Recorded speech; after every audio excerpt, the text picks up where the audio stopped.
On this episode of the DTVC podcast, Chris the Brain Kacvinsky from Bulletproof Action is on, and we will be talking about American Samurai. So, yeah, that'll be a fun one. We're talking about the original version of it, not the fan-made, but yet director-supported director's cut. This is the version that you find on Fossum and whatnot. That's what we'll be talking about today. So, yeah, so stay tuned for that.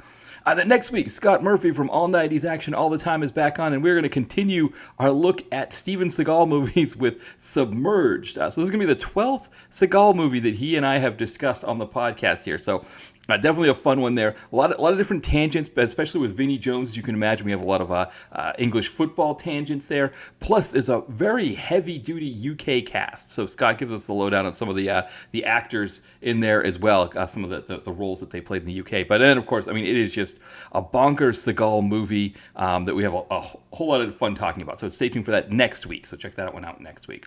And then in 2 weeks, Ty from Crumpets is back on for his monthly hit, as we are going to look at one Mr. Morgan Freeman with Morgan Freeman on the Skid. So we're continuing our On the Skid series with two Morgan Freeman movies. We're looking at Gunner and what was the other one? 57 Seconds, I believe it was, with Josh Hutcherson. So yes, just keep an eye out for that in 2 weeks' time. Yeah, and then in terms of DTVC Extra, still want to try to get that MCU Phase 4 out. I think there's a lot of stuff that I want to talk about with that. I think it'll be a fun conversation there. So I'm going to try to get that one out soon. And then at some point, maybe watch those baseball movies and do the baseball episode. Maybe kind of get it kind of closer to October as we get into the playoffs time for baseball. But, talk about my love of baseball, but talk about those movies. So the four movies that I was looking at doing for that baseball one would be Bull Durham, The Fan, Major League, and 8 Men Out. All of those are on streamers. So that's what I'm thinking about. We'll see. We'll see if that comes to fruition at some point here in the near future.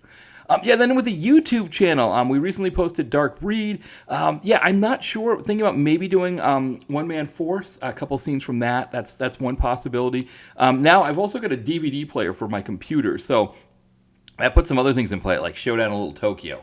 That's something on the board. So that might be something that we think about. And actually, for our Spotlight on a Fight for this month, Ty and I, we look at the end fight scene in Showdown in Little Tokyo. So it might actually dovetail nicely to do a couple scenes from Showdown on the YouTube channel. So keep an eye out for that. You should be subscribed to our YouTube channel if you're not already. At the very least, you can get the podcasts on there as well.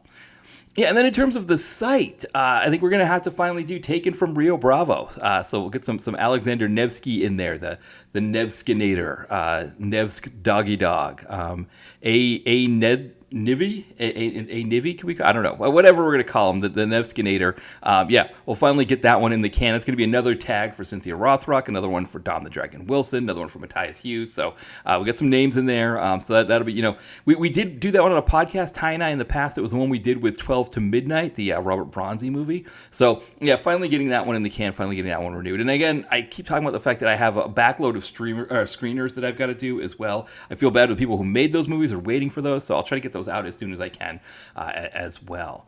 I think that might be everything. I was trying to think. I don't know if there's anything else to mention on here, anything else to plug, other than, of course, my newest book, Nadia and Aiden. You can get that on Amazon, Kindle, Kindle Unlimited, or in paperback. The link is in the podcast description. If you're not keen on Nadia and Aiden, I do have other novels that I've written. You can go to my author page. Link to that is also in the podcast description. Find one you like and pick that one out. That you might find one that's more your speed, and check that one out instead. I always appreciate it if somebody wants to pick up one of my books. But I think that is everything. So we'll have John from from Miscellaneous Plumbing Fixtures playing our theme song, and then when we come back, Chris, the Brain Kacvinsky from Bulletproof Action's on, and we're going to be talking about American Samurai.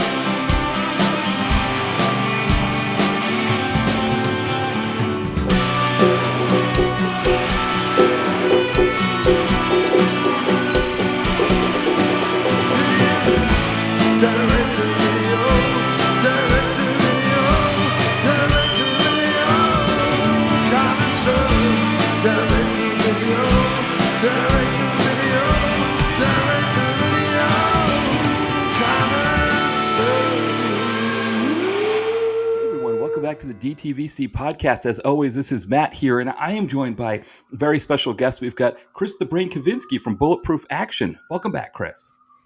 Well, thank you so much for having me. I want to thank you. I also want to congratulate you because you won't believe it.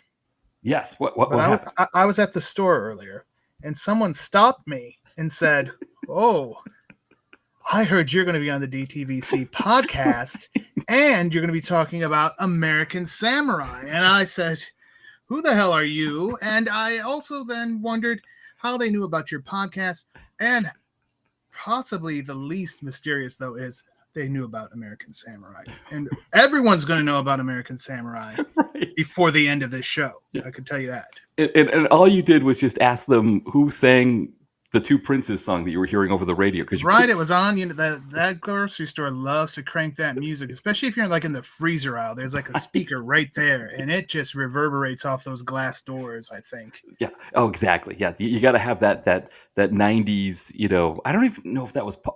I guess that was pop. I guess Spin Doctors, they were pop in the 90s. Mm-hmm. It was, I think, for their fans, because they were like Fish, weren't they? Until they just kind of sold out for one album. Yeah. They crossed over into the mainstream.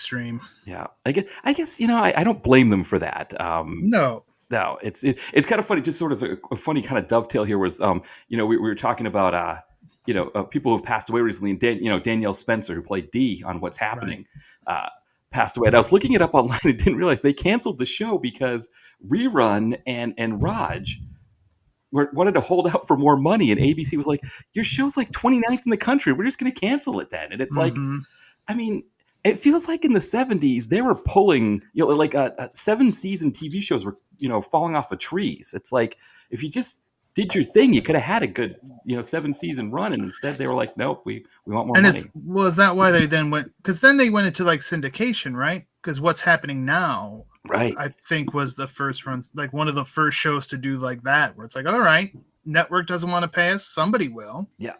Yeah, I think that was their attempt at that. Yeah, and so I mean, poor Dee. I guess she ended up becoming a veterinarian after that. She was like, what? I'm tired of dealing with these guys. I'm just gonna help animals, which I think is a noble cause. It is, and she was excellent on that show. I mean, she was like the straw that stirred the drink on that program. She was, nowadays we would be thinking of her as like one of the greatest comedic actors ever. Right? Yeah, it's a shame. She had perfect timing with her lines, and she will be missed for sure. Yeah, absolutely. And someone else we found out who just passed away recently. We actually just found out like maybe 24 hours after finding out. Yeah. Rick Pepin, the P in PM Entertainment, died suddenly. Just kind of a out of nowhere one. And I think with all of these deaths that are happening recently, I think this one hits hardest for us in our kind of ecosystem, because we appreciate him more, I think, than sort of the greater world does.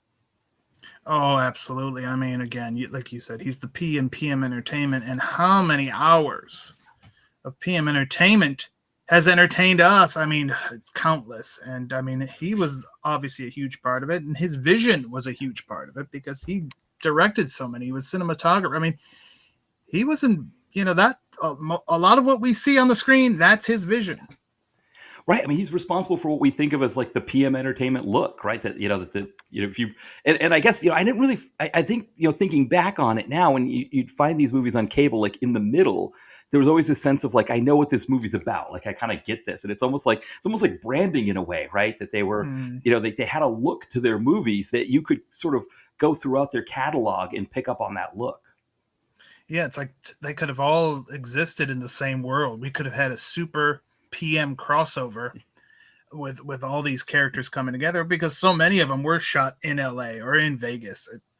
It would have worked out. Yeah. We could still have a Lego game. Can we have a PM Entertainment Lego world, please? Yes. In honor of Mr. Pepin, you bastards. Got all this. Yeah, we need we need something. I mean, we keep talking about your co-host on your show, Chris the Toy Man. Like all of these toys we want him to be making, and he does nothing. No, I mean, think about Down the Dragon Wilson, Ring of Fire. I mean, now would this cost extra money to get the House of Pain hat? Oh yeah, right. Yeah, that I could see him not wanting to do that. Yeah, we'd have to change it to like Pain House or something. I don't know. Yes. Did he wear like a bandana in other scenes in the movie? Oh, I think so. Yeah. He had a real grungy look to him at times. Yeah. You could do a whole set of just C. Thomas Howell in, Mark Goddard in, like the young teen Mark Goddard. You could have the Matrix Mark Goddard at the end of the movie, climbing on the plane. I think that's where he had the bandana, maybe when he was climbing on the plane. I can't remember. Yeah, because you don't want to lose your House of Pain hat while you're flying, No, and you surely would have. But 50 cent bandana. Yeah. That's expendable. Exactly. Yes. And this kind of brings up another piece of this is that, Rick Pepin's son-in-law said on the Instagram post, like, Rick wasn't entirely sure that people loved his movies. And I wonder if, like, with the whole Mystery Science Theater 3000 thing, and then like with IMDb, where it's like almost every review is a bad review on Right. IMDb, if he didn't quite get how we feel about his movies because there's so much negativity around them. And it's like, part of me wants to be like, just go check out the critic reviews. For anybody out there who makes movies, look at the critic reviews first, because even though we're going to still have fun with pieces of the movie, overall, we appreciate them. Absolutely. I mean, yeah, I think that is the problem, especially when you just look at those IMDb user reviews. I mean, I think you could pull up any movie on there and it would say, this is the worst movie ever. Right. And I don't know if that's feasibly, it's like, you have not seen, I want to always respond like, you have not seen enough movies. Here, let me point you in the direction of a few. Right. Well, I saw it on Blue Sky today. Somebody was like, they had posted a quote that they'd heard from somebody else. So it wasn't like somebody else had posted this on Blue Sky, but the quote was something along the lines of, like, there are only like a handful of good movies that have been made before 1990. That essentially, like, each decade maybe has 3 to 5 movies, and then the rest of them that people consider classics, they only like them because they're cultural touchstones or something like that. And it's like, yeah, I don't know what you do with that, but that's the kind of person that's on IMDb, reviewing things. Yeah. I mean, if that's the case, then why even bother anymore? Just shut it down, everybody. Yes, exactly. You're only pumping out 3 good ones in 10 years. Right. The combined efforts of all you geniuses, right, can only get 3 good movies. I mean, why? Yeah, I mean, like, think about like the 70s. Just throwing that one out there. So only 3 to 5 movies. So Superman, Star Wars, Jaws, Godfather 2, and that's it. We're done. Nothing else. No Taxi Driver. No. Right. That's it. Dog Day Afternoon. Right. Right. French Connection. Was that in the 70s? Oh, French Connection. Absolutely. Yeah. Yeah. I guess, so those are, for people out there that make movies, whether, unfortunately, Rick Pepin is no longer with us, but, if you're a producer, cinematographer, whatever, and you make low budget movies in particular, but just movies in general, just know that you've got people who think that only 3 to 5 movies per decade made before the 90s, those are their opinions on movies, that are giving you 1s and 2s on IMDb. But the people that review this stuff, for the most part, I mean, I've seen people say they don't like Superman, the 78 Superman. So what? I mean, yeah, can you believe that? I think somebody had said, I saw somewhere, somebody said the story was trite and cliched, like most stories were back then, which again, I was like, wait, what? I don't know if you get what the movie was about. How old was this person? I think they were maybe our age, maybe younger, maybe a little younger, maybe like early 80s, so they're just one of those joyless people. Right, exactly. I mean, because you're right. I mean, Superman, I was talking with Todd Liebenow about this, about how Superman is like that age in the late 70s, early 80s, where you had these directors that wanted to make magic on the movie screen. And it's like, it's not a comic book movie the way we think of comic book movies. It's more like, it fits more with Star Wars and Jaws and like Raiders of the Lost Ark and that kind of thing. Yep. Yeah, I mean that movie is the all-timer for me, and I could see somebody not thinking that highly of it like I do, but to say it's bad is whoa. Yeah, it's just mind-blowing, because that movie, that movie is a big reason why I am a movie fan. It's like, it showed me this whole magical, this guy was flying, for heaven's sake. He was flying. We didn't have CGI back then. They had to figure it out. Yeah. Well, and I mean, one of the crazy things was that, like, Christopher Reeve was a pilot, and he was like, they noticed, like, when he was on the wires, that he was like doing like banking and stuff like that. And they were like, oh, let's use that in it. Let's, which is so different from the James Gunn Superman that's out now, where he's just kind of like just cruising everywhere. He's just Right. like a bullet, I guess, faster than a speeding bullet. It goes to a different mindset where, James Gunn's trying to make kind of like a buddy picture or a comic book movie, something for people who were like digging into the comic books and reading them. Whereas Donner's like, no, I'm making a movie for the people who really like Jaws and who like Star Wars and those kinds of movies. Mm-hmm. I mean, I think Donner himself always said it was primarily a love story. Yeah. It just involves Superman.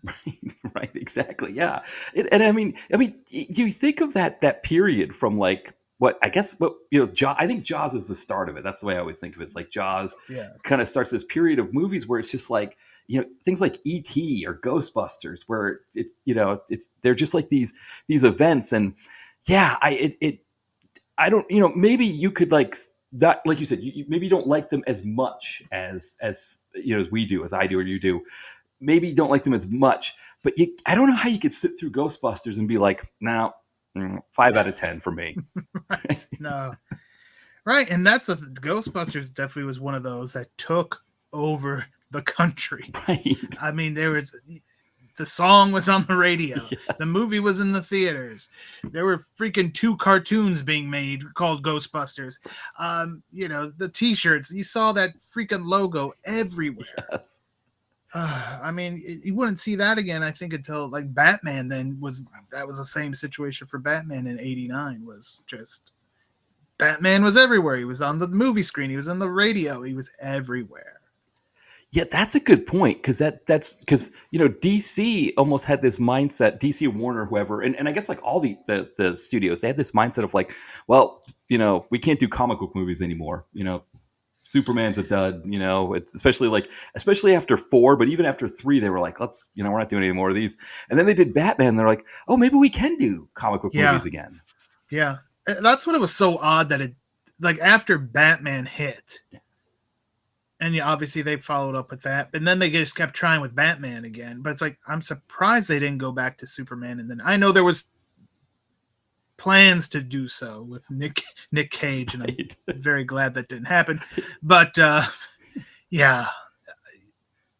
yes, for me it was Superman 3. Even as a kid, I was like, okay, like it was okay, but I don't recall ever wanting to go back to the theater to see that one. Where the other, the first 2 I saw many. If they kept re-releasing it, I'd be there at the theater. I'd find some relative to take me to the damn theater because I wanted to see it. Because that was also pre like us having a VCR. That was us having like cable. So it was like, if you wanted to see these movies, you had to go back out in the theater to see them. Yeah, and like the Supermans, like they would show them sometimes, right? They would be like on like near Christmas, or I guess that window of time where they didn't. Kids are out of school. Yeah. Let's put something in the movie so they could sit there. Yeah, right. Exactly. Because the parents don't want to have them. Like they got to keep these kids busy. Yeah. Well, I remember watching it on TV with my parents, which again, that is a crazy concept. Like I can't imagine my parents being like, oh, hey, let's watch Guardians of the Galaxy or something like that. But they, we watched both of the Superman movies. There was like, they were on back to back on, I don't know, ABC. Yeah. Yeah. I remember whatever night it first aired, that because they broke it up into 2 parts. Right. Yeah. So it was a Sunday and a Monday. Whatever was happening that Sunday was some kind of family event. I don't know if it's somebody's birthday party or what it was, but everyone was at my parents' house, and it was like, Superman's on, and the whole freaking family's gathered in the living room watching this on the stupid console TV. That big ass piece of furniture on the against the wall, and it's like, oh, here we go. And I was so excited because now I get to see this freaking thing in my own house. Which was a novel concept at the time. Right. Yeah. Yeah. I mean, I remember watching it with my parents, and I remember when the second one was on, and my parents are like, wow, what is Superman going to do? All 3 of them have the same powers he has. And there's 3 of them. And I was like, that's a good point. What are they going to do? And I don't know if I should spoil it for anybody who hasn't seen it. What happens. But, and again, let's talk about that for a minute. 1978 Superman sets up the sequel like in the first 5 minutes of the movie. Right. Yeah. Genius. Freaking genius. Right. Well, and I think one of the things that Kevin Feige, I think, has learned about that, because he likes to do that. But the thing that he should have learned was that Donner shot both movies together.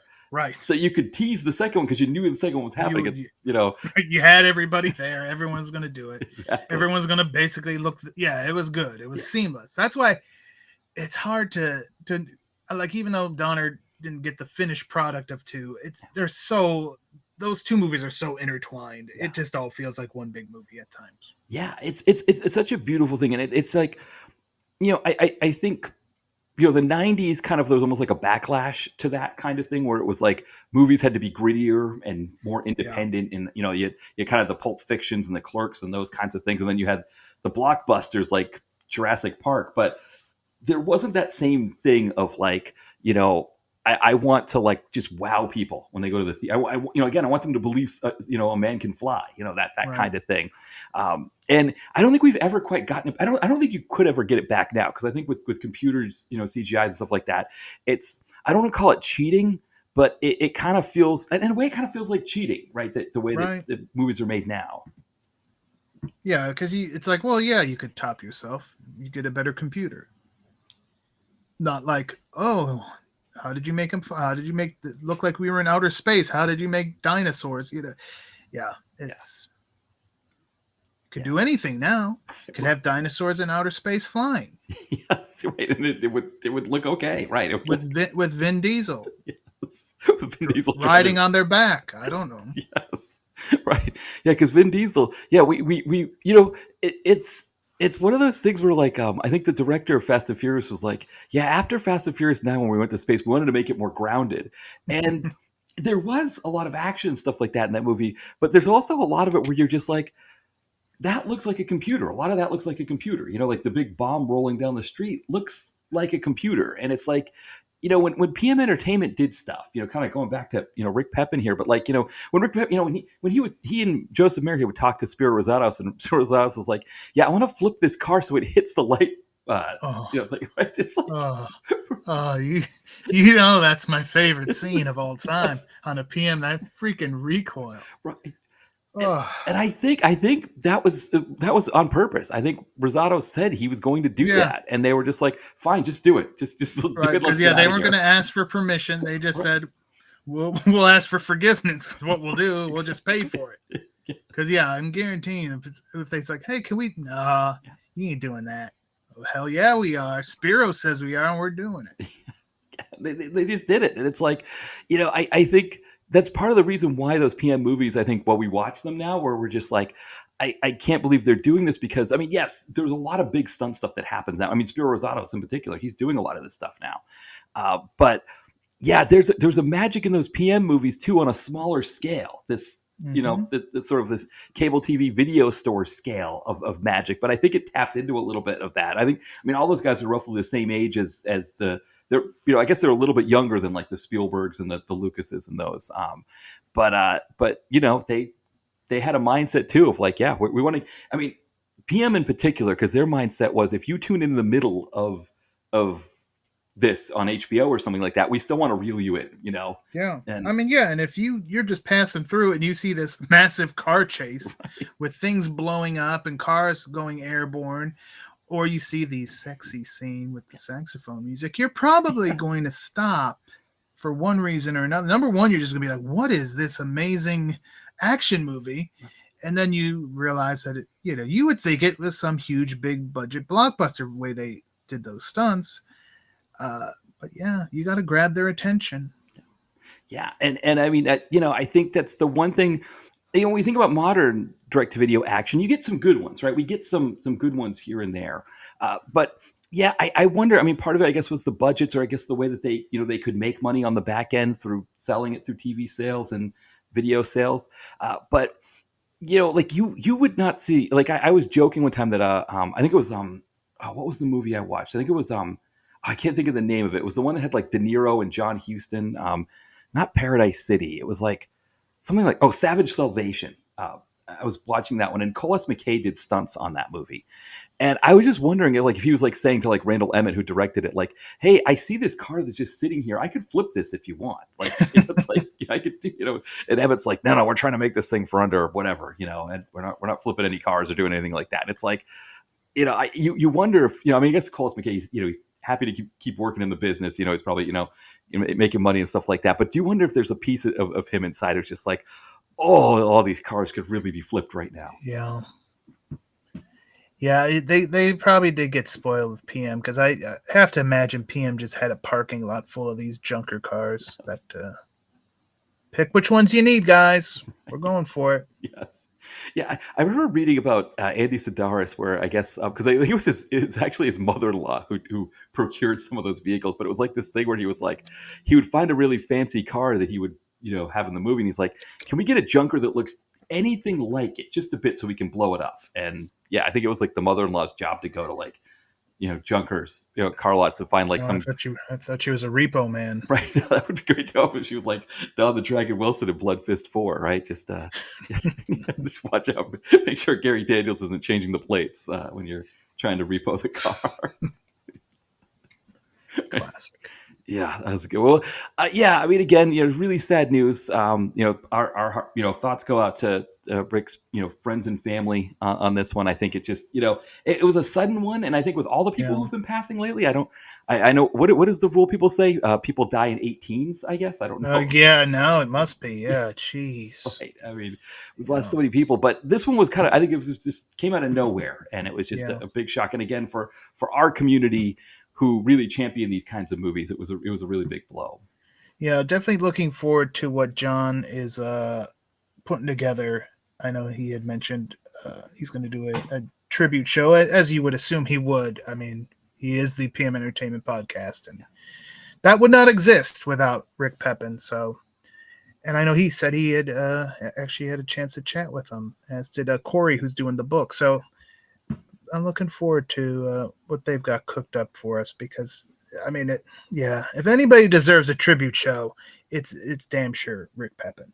Yeah, totally agree. And I ditto on the episode too. It's possible with this one, this comes out that the episode might be out at some point. So whatever you do, if you're listening to us here and you aren't subscribed to the PM podcast, go to wherever your podcatcher is and hit the subscribe button right now. So, you can get that episode whenever it's out. Yeah. If you're not already subscribed, what's wrong with you? Yeah. Come on now. No, exactly. Yeah. You listen to our podcast, you should be listening to the PM podcast for sure. Absolutely. Yeah. I mean, again, we've talked about for years wanting a podcast like that. And it's like, right now that it's here, we got to get out there and support it. Mm-hmm. Well, now moving on to our topic today, American Samurai. I thought I watched the wrong movie. No, this is your second Firstenberg film, because the last time you were not the last time you were on, but the first Firstenberg we did, that's a bit of a tongue twister. Was American Ninja 2. I love it.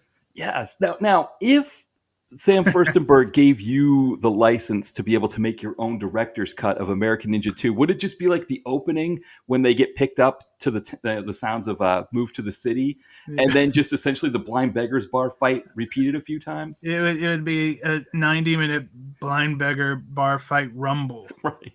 Yes. Where I would just have special guests coming through that door every 2 minutes, getting into the fray and just getting beat up. And at the end, spoiler alert, Michael Dudikoff wins. Yeah.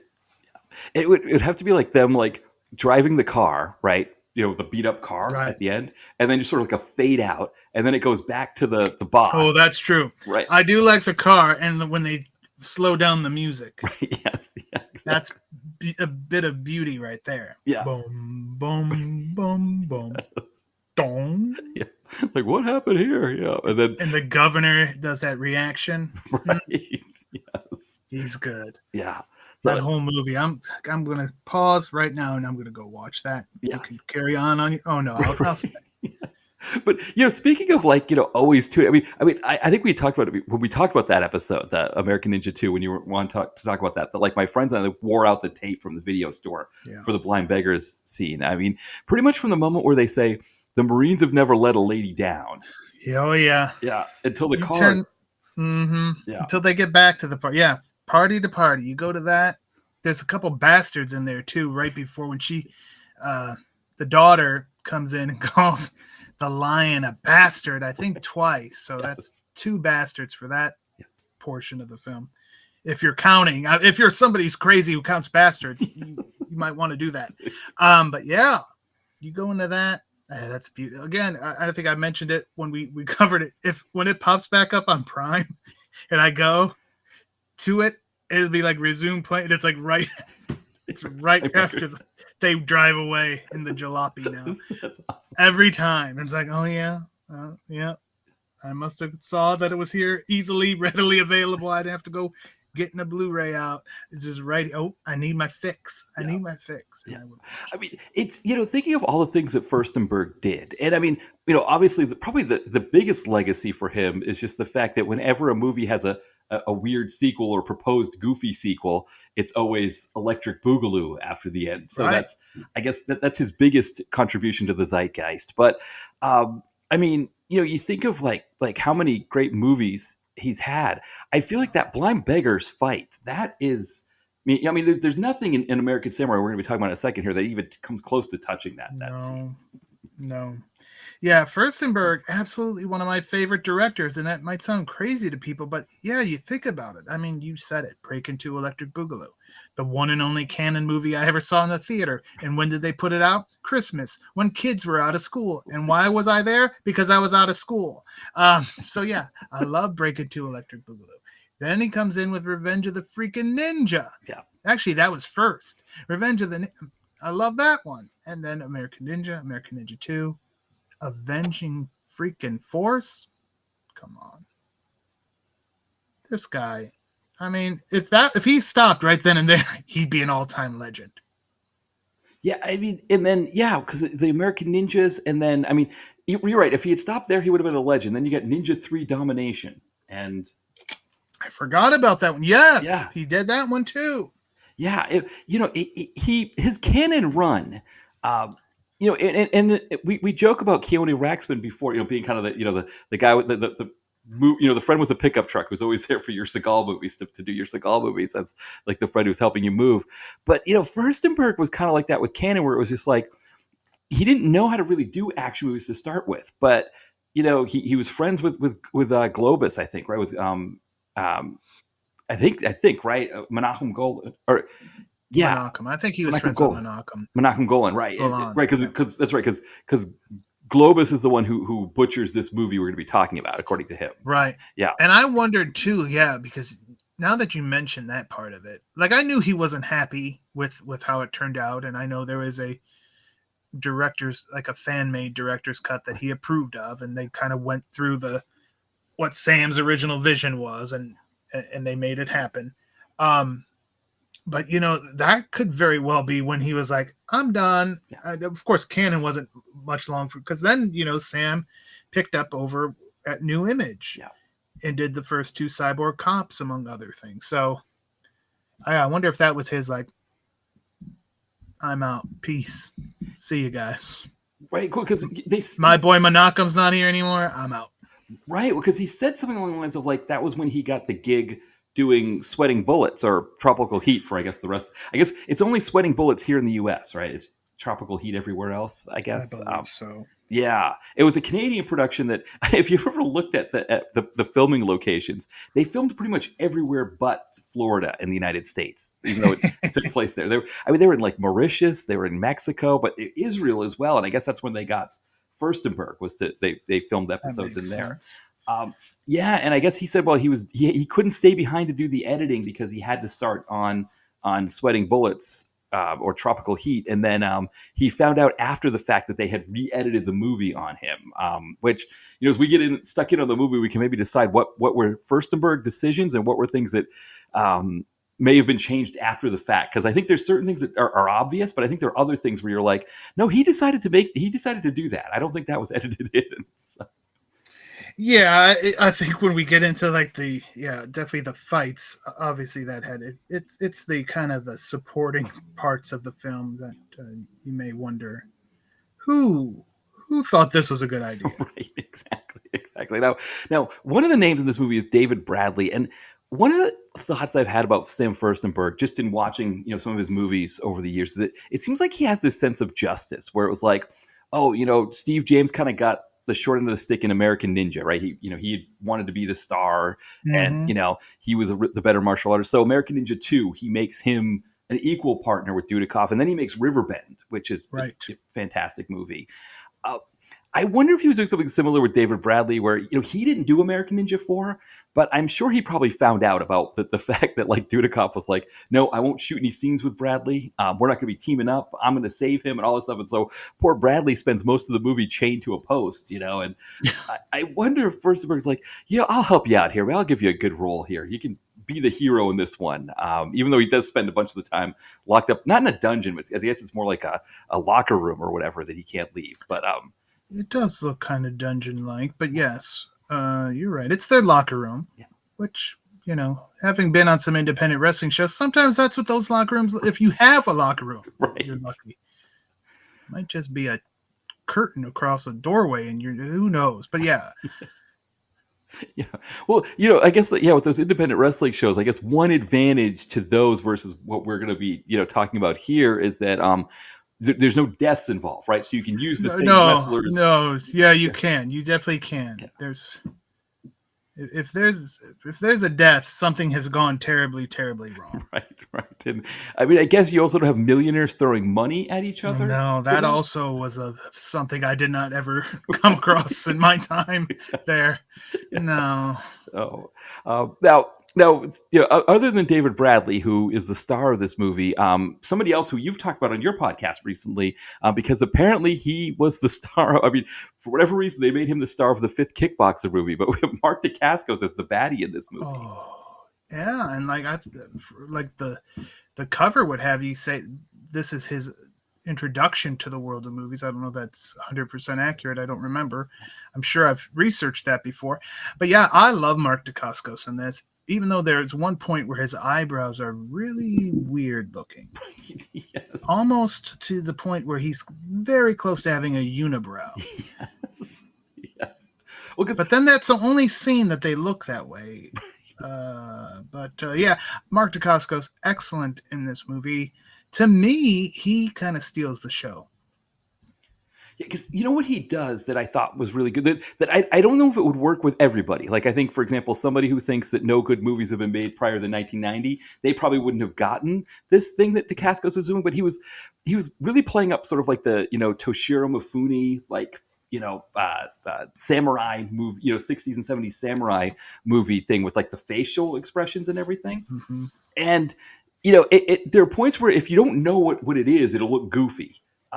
Because he really goes for it. He really does it. But I think I think Firstenberg too, I'm sure Firstenberg is a fan of Kurosawa and some of the other, the Zatoichi movies and stuff like that.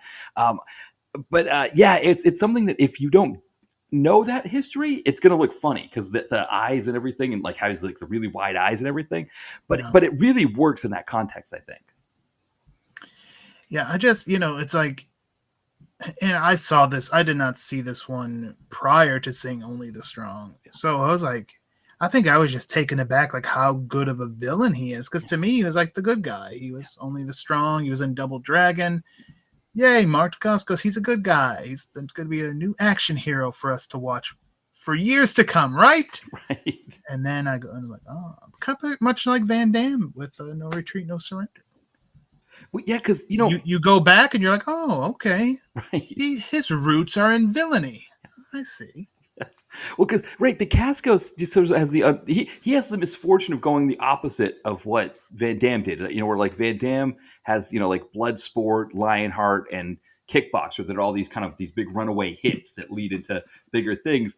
Dacascos movies, I think that the two big ones would have been Double Dragon and Crying Freeman. And so it's like Double Dragon was just like pretty much every video game movie that was made in the 90s. It was just sauteed in wrong sauce. And then, the Crying Freeman wasn't released over here in America. No. And and even Drive, I mean, yeah, another one. That one like was something like just kind of appeared, I think.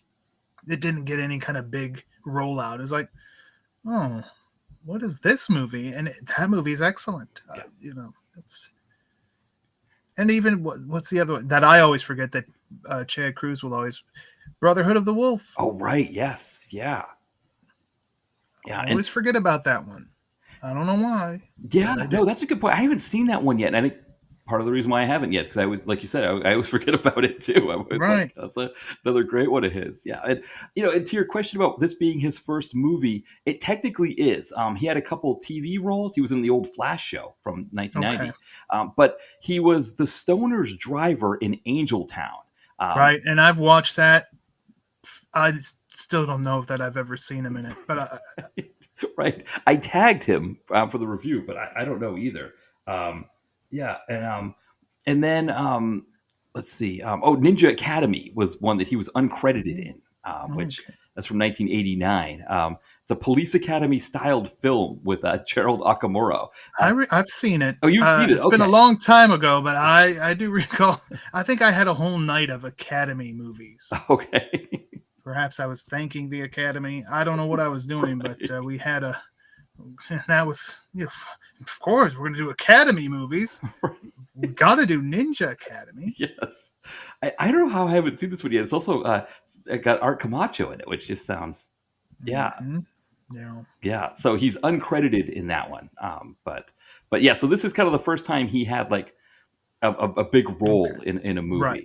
And yeah, I mean, you could definitely see, I mean, I don't want to dump on David Bradley too much, but you can definitely see out of the two of them who was going to be the person that you were going to cast as the person on Iron Chef America or whatever, the roles that Mark Oh, Dacascos yeah. got. I remember that. I remember being in some kind of meeting at work. And for some hot reason, like these people from home office came in and everything, and was like, I think it was lunchtime, and they were, oh, do you all watch Iron Chef? And I'm like, you guys know that the guy who's the chairman on Iron Chef was like an action movie guy? What are you? I'm like, yeah, he did Only the Straw, Double Dragon. They shot it, part of it here in Cleveland. I mean, yeah. And so he's like looking up on IMDb, probably thinking I'm full of it. Right. He's like, oh, you know way too much about stuff. I'm like, yeah, okay. You're right, I do. But don't make it negative. Right. You bastard. Yeah, isn't it always funny how that works, right? That it's like, first it's like, no way, that can't be, and then when you show them, it's like, oh, you know too much about that. So it's like, can't you just say, okay, I was wrong? But people do that a lot. I've noticed that. People do that a lot. Not big wigs from Chicago. They're not going to do that. Right, exactly. Yeah, I remember watching it with my roommate in like the late 2000s. We were living in Portland, Maine. And, it was on. I was like, oh, that's Mark Dacascos. She's like, who? I was like, Double Dragon. She's like, what? I'm like, forget it. We're not, it came up. Leave. Right, exactly. Yes. Pack your things. Yes, exactly. Put your last month's rent on the table and leave. Right, exactly. Yeah, it was just kind of like, okay, all right. Well, that's, I can't go much further with that. I'm sorry. So, I mean, what was I going to do? Well, the Crow sequel. I mean, I don't know where I was going to go next with Mark Dacascos. Right. Yeah, he was in the series. That's right. The series. That's what it was. Right. Yeah. Yeah. Yeah. I think I don't know. I probably saw like one episode somehow, some way. Just because I was at Mark Dacascos. I'm like, oh, cool. Yeah, he could be the Crow. Yeah. Why not? Yeah. Yeah, I mean, he's an electric martial artist. I mean, he was fantastic in the third John Wick movie. Yes. He just you put him in something. I remember watching Wu Assassins, mostly just for him, and I guess Iko Uwais was in it as well, and right. Byron Mann. But I mean, he was playing, the character was the old chef, and it's like, wow, Mark Dacascos can be an old chef now, and it's like he was in Warrior as well. That's right, yeah. Which I love that show, which never got a fair shake, but. Yeah, I mean, he's good. Yeah, it's almost like he's getting the bigger things too late. Kind of like Scott Adkins, it feels like, too. I think Scott Adkins is finally hitting his stride. Will that translate into mainstream fame? Probably not, but maybe. Well, what I loved about him and Dacascos and John Wick is it's almost like they let them have these fun roles.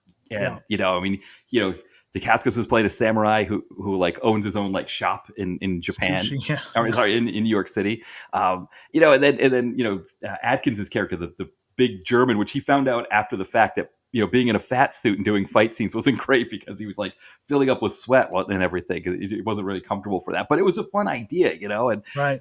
So that's one thing I liked about that. But I wondered too if that on some levels it kind of hurts their mainstream ability because they're kind of seen as these sort of like these quirky characters in the in these movies as opposed right, like they're not leading men, to right. And that's kind of like they should have had those little parts in big movies early on. Yeah.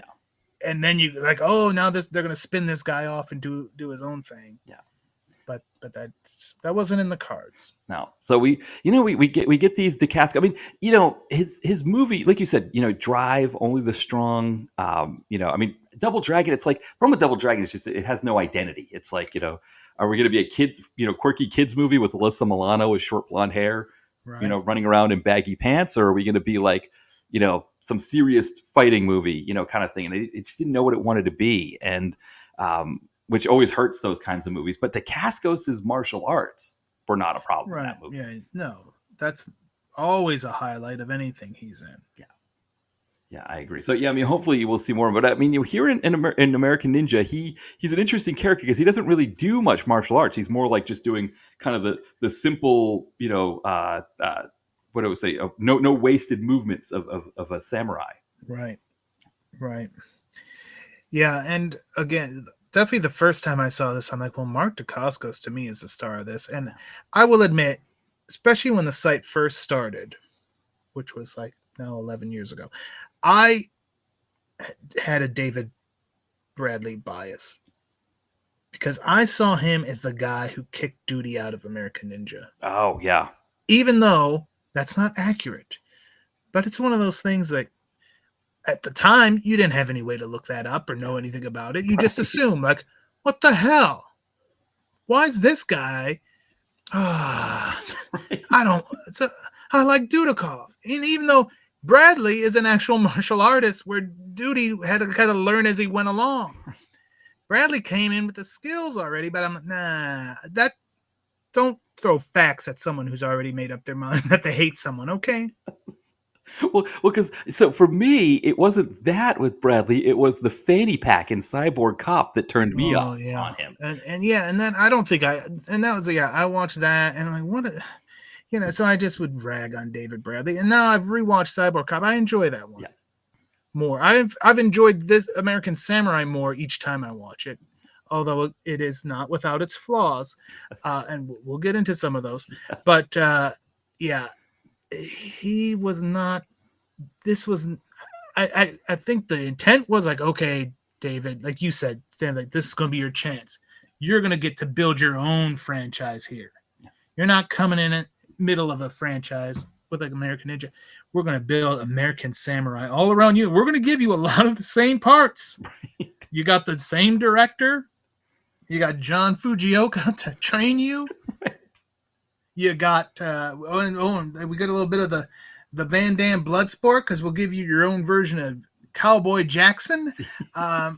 We're gonna do everything we did for Van Damme and for Dudikov, and now we're gonna do it for you here in this amazing movie called American Samurai. Yeah, I'm sure that's how it was sold to him. Right, and then, I'm sure that was the plan. Sometimes things don't work out. Well, because I guess that second iteration of Canon, I think Firstenberg calls it Canon 2. Right. It folded Boogaloo. soon after. Canon 2 Electric Boogaloo, exactly. Yeah. When that folded, I guess any dreams of him having an American Samurai franchise went with it. Yeah, I think Canon Menachem was the magic of Canon to me. Yeah. And so this movie was without Menachem magic, and it shows. It shows at times where Menachem sometimes, if things were bad, there was still some entertainment value to it. Where here some of the stuff is just bad. It's just bad. Yeah. For instance, the plane crash at the beginning of the movie. Yes, right. Which I guess that's where the movie starts is with a plane crash. And I mean, I don't know what you. So when I was growing up, my parents worked different hours. So they were almost never in the car together. They were always driving separately. So those moments when they were in the car together were really stressful because neither of them liked how the other one drove. Right. And when the plane starts to crash and the wife is like yelling at the father because we've got a baby Bradley in the plane with them, Right. and the wife is yelling at him to do something, it just Right. took me back to those days of like going to like my aunt or my grandmother's on a weekend and it just being like, okay, the two of you are just too used to not being around each other right now. And because it's like, I don't know, like I mean, the other thing too is I wonder if the dad oversold his ability to fly, and maybe the wife is just kind of like, seriously? I don't think that dad could sell water to a person in a desert. He was awful. He did not look like he was the father of a future American samurai. No. He looked like a sad sack. The voiceover, like the ADR work and that whole thing was god awful. Right. And then when that plane hits the tree, it just looked like shit. Yeah, it was less Antonio Margheriti and more Airplane, I think. Right? It's like you didn't need to show that plane. You could just let the mind figure out when we saw the wreckage. Right. I did not need to see that plane going into that. No. God. Well, because you think about how it happens nowadays, going back to sort of the computer thing, where nowadays it's like if a helicopter crashes, like they want the helicopter crash in the movie, but they'll have the helicopter go off into the trees and then just have like a CGI light and smoke happen. Right. And it's going to get you demerits with Will at Exploding Helicopter. He's going to give it a bad sign. But for us as the movie watcher, it's sort of like discretion is the better part of valor. Instead of showing us the cheap toy helicopter crashing in the trees. Mm-hmm. Right. Yeah. If you can't blow up an actual helicopter, right, it's best to just give the illusion that the actual helicopter blew up, as opposed to miniatures or toys or. right. Or I guess just CGI it nowadays. You just CGI a helicopter, and it would probably look pretty damn real. Yeah. Depending on, again, the money and the skill level that you're working with. Yeah. I mean, this looked like somebody had told somebody on the set who had a young son, take your toy airplane and throw it into the trees. And okay, we'll shoot it. Right. We'll slow it down a little bit. Right. Exactly. So there's only one survivor of this quote plane crash, close quote. Mm-hmm. It is the baby David Bradley, and he is saved by John Fujioka, who you may know from the American Ninja films. He doesn't get to do any of his fancy finger work in this movie. No. See. No, much to the chagrin of the lady. Oh, I'm sorry. But we kind of fast forward to Fujioka with a young man, and we can deduce pretty quickly that this young man is the baby grown up. Right. And then there's sort of another young man hiding off in the trees. It's kind of like when my dad had pheasants when we were growing up, and there was one male that was causing too much trouble, so he kicked them out of the cage, but he would linger around. So it's like you go through the pheasants, and there'd be this one just hanging out in the trees watching you. Yeah, brooding, right? And that's supposed to be a young Dacascos. So we're getting some training. He's training him how to fight with his blindfolded. So it's possible that maybe the eyes didn't match up with Dacascos. And then going back to this bad ADR, the next scene is a teenager who's supposed to be Bradley with his own voice. His voice is matured already. His voice, it already changed. Yeah. And so what we find out is that Dacascos is jealous because Fujioka is Dacascos is Fujioka's son, and he's jealous that he's training this, for lack of a better word, right, Gaijin, David Bradley. And this only gets worse as Bradley becomes a better pupil, and Dacascos is he drinking? Is he hitting the bottle? Like, what's going on there? He's doing everything he shouldn't be doing. And then it gets worse because Fujioka hands the family katana, passes it down, not to his blood son, but his adopted son. What's David Bradley's name in this thing? Oh, Drew Collins. Yeah. Passes down. Like, how did Fujioka go through his parents' belongings to find out what this kid's name was? How do they know what the kid's name was? Right. Did they No, fly that with the birth certificate? Yeah, of course. He probably had to get into Japan. I don't know. But anyway, yeah, he hands and that here comes what's his name? Kenjiro. Yeah. He comes in there, he's all pissed off. He's like, what is going on? And yeah, he's been hitting the sauce. Yeah. But then he unzips that jacket and then he shows off he has joined the Yakuza. Yeah. Ah, damn. You could just see Fujioka's heart breaking. Yeah. He did a great job. I really enjoyed John Fujioka in this. Yeah, no, I agree. You know, when he saw that, and then we also get the flinch scene where he's like, Dacascos is like, okay, I admit I've disgraced you, so I'm going to pay you back the way our culture does. And he's got the knife and the finger out, you know, and you're about to think, you're thinking like, oh boy, is this going to be, you know, Showdown in Little Tokyo. We've all seen how that goes. And Fujioka's like, nope, we're not going there. We're not doing that. Though it's funny because he puts his hand on the top of Dacascos' hand, which I would think would push the knife down. Right. Yeah. But like, let me help you with that. Right, exactly. But he stops. I don't know if you can hear the sirens out here. I guess there may be some Yakuza activity going on out in the streets here in Philadelphia that the police are trying to bust. But Dacascos runs off. You know, essentially says, I'm a member of the Yakuza now. That's what I'm doing. But he tells Bradley he'll be back for his sword one day. And you know, fast forward to however many years it was later. Well, no, it wasn't 5 years later. That's right, because I've read that it wasn't teenage Bradley. That was actually Bradley in front of there. He was adult. Yeah. But he's in L.A. as a reporter. Well, we find this out after he's a reporter. But at the moment, he's taking a nap and he's sleeping. And 3 interesting fellows break in to steal the sword. They're just dressed in suits, which I love. That's like the best break-in clothes that they could think of was, you know, gonna go in with this suit and blazer because it's a, you know, especially with they were just out at the LA nightclubs and they're like, okay, I think he should be asleep by now. Right, exactly. Let's go over there and we'll just get that sword and we'll head back out to the club. Yeah.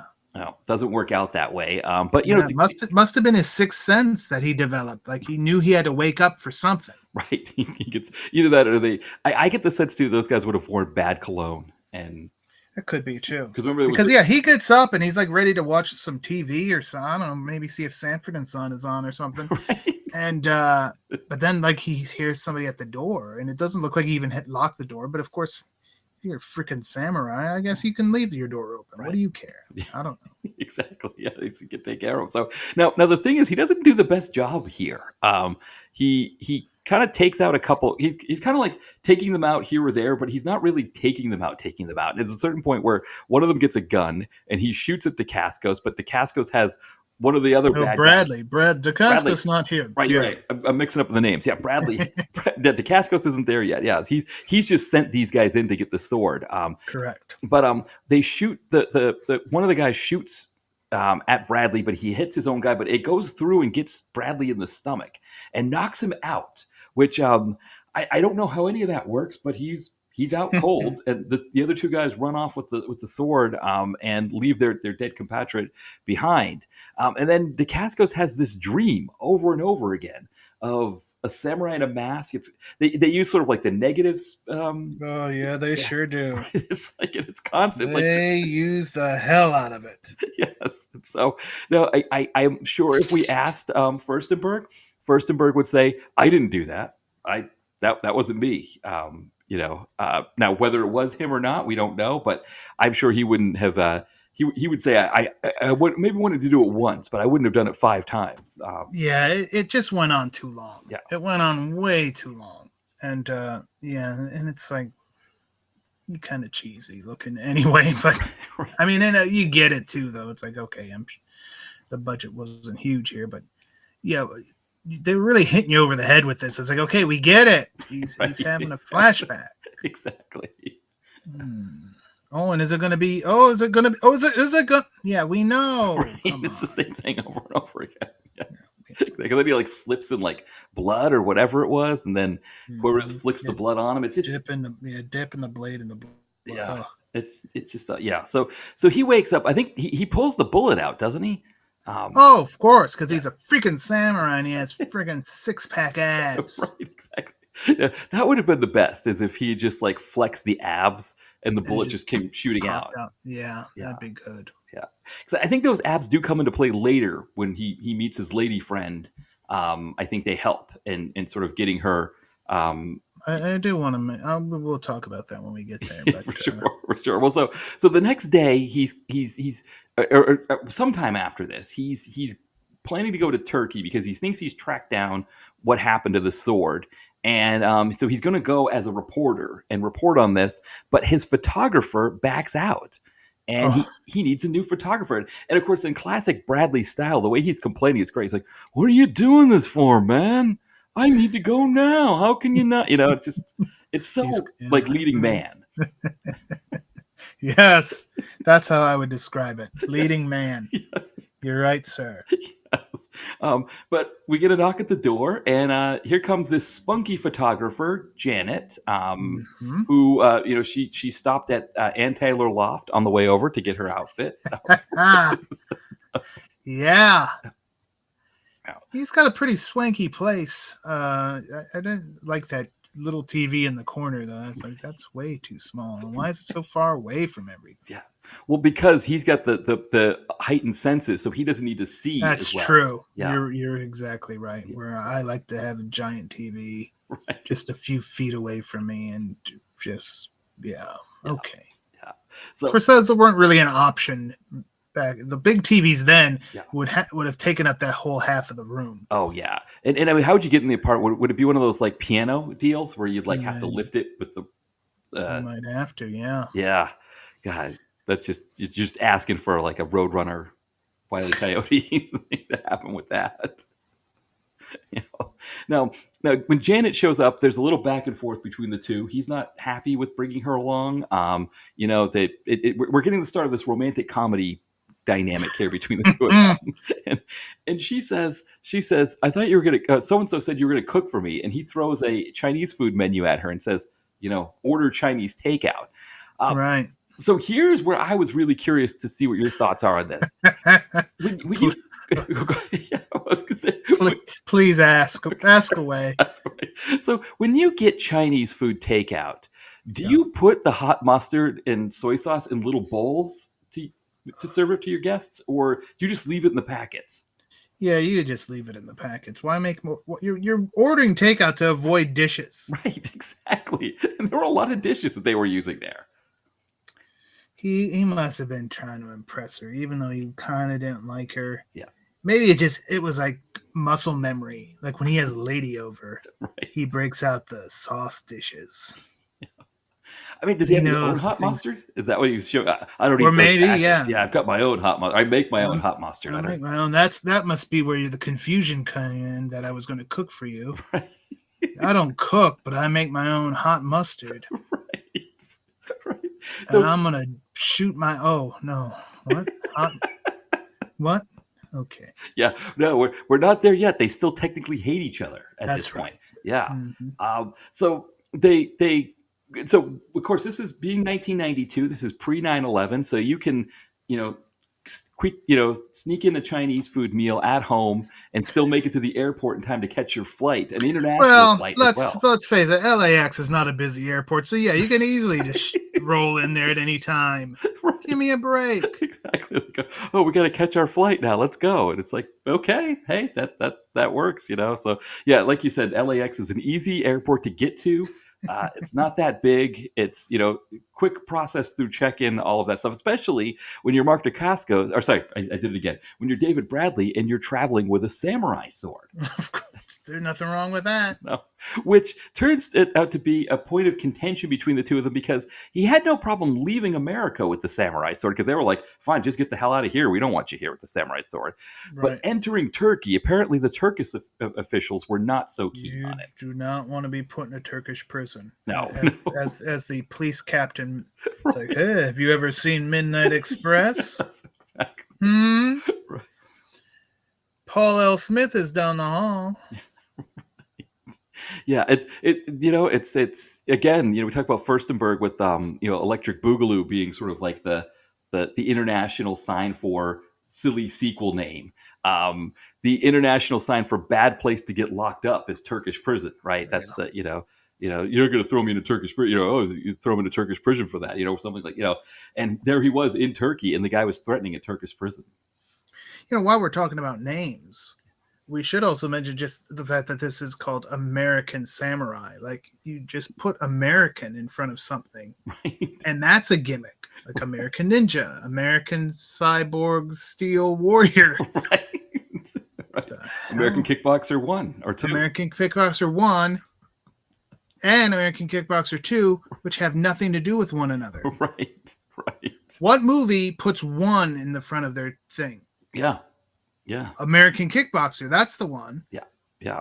I mean, even, Kevin Feige, going back to the Marvel movies, he was expecting a sequel to the Eternals, but even he didn't call it Eternals Part 1. He just... Right. No, it's just the Eternals. It wasn't Superman 1. Right. It was Superman. And then Superman 2 was 2. And 3 was 3. And 4 was 4. Yeah. Yeah. The 1 is a given because that's the movie. Back now, yeah, in hindsight, when you are talking about it, you could say, oh, yeah, Superman 1. Yeah. But that's not the official title. That's just you're clarifying in a conversation. Yeah. But yeah, American. Put American in front of anything.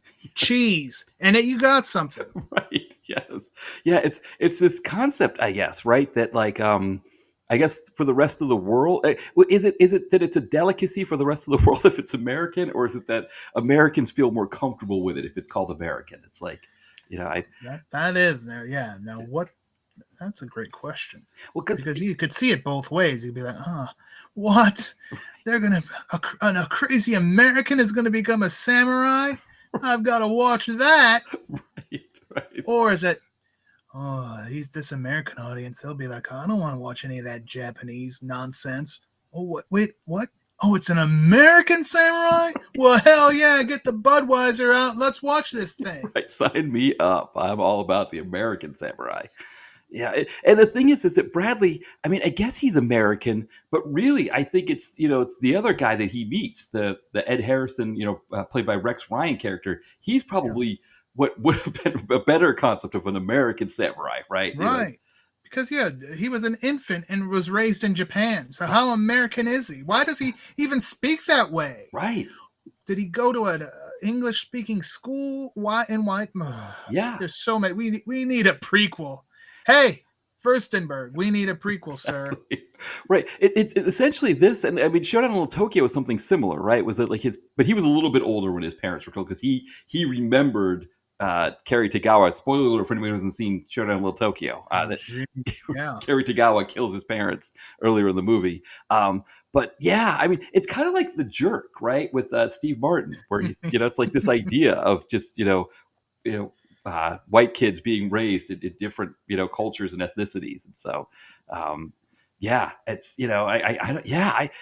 but you're right. Like you'd think he'd have an accent of some sort, but I guess, can you imagine if David Bradley tried to affect a Japanese English? No, if he did, nobody would be able to watch that movie today. It'd be taken down because it'd be like, it's too much. No. Yeah, no, exactly. So I guess we sort of to suspend belief. But you're right. Like it would have been better if Fujioka was the one whose plane had crashed and he landed in Bradley's family's house and they took him in. He killed them. I was thinking that they just took him in.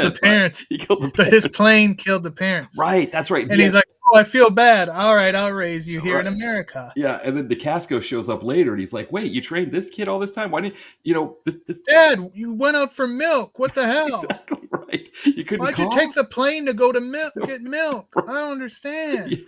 Yeah. That would have explained it. Because to be fair, I mean, Dacascos really doesn't have an accent either. So it's nobody really has Japanese accents in this movie, unfortunately. But that would have made more sense, right? That if Fujioka was the one who crashed in LA and he, you know, Right in the dining room. right in the thing, right there.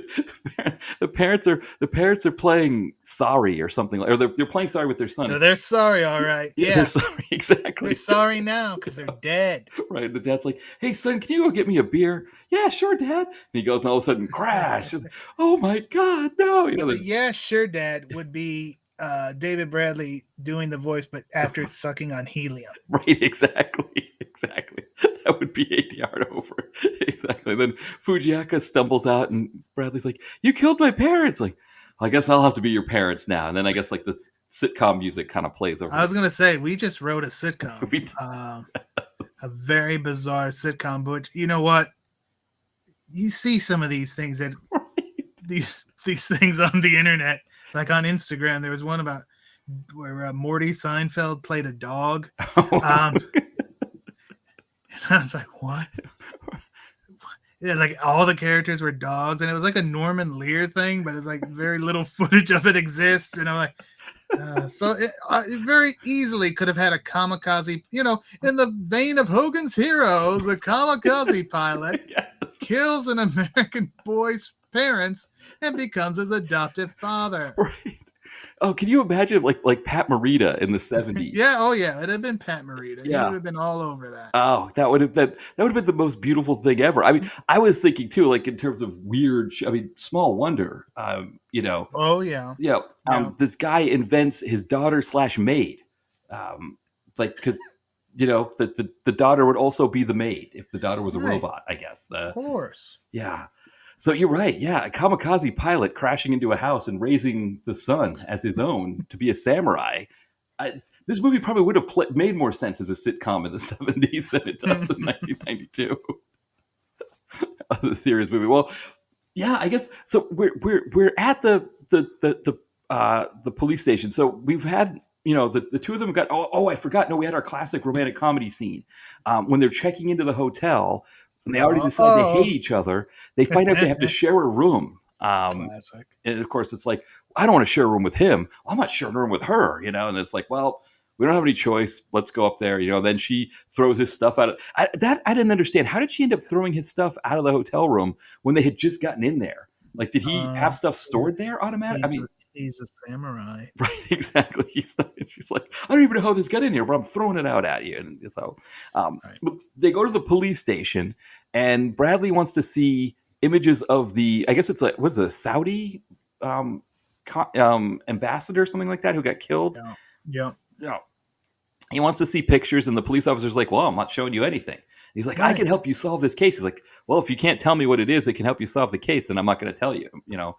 And so Janet decides, she gets this kind of crazy, grinchy idea. She'll take pictures of him, of the police officer, get his dander up. And when he chases her through the police station, like some kind of wacky, I don't know what, Bradley can like sift through the folder that's just lying there of the autopsy photo. So that's what they do. And after they get kicked out of the police station, he's like, "Damn, I find you so attractive right now." And then they hook up. And they go have sex. They're just kissing. No, the first they're just kissing on the street. Right, yes. But then so you would think, oh man, if they're just showing this like PDA right here, like when they get back to the room, it's on like Donkey Kong. No, they're sleeping separately. Right.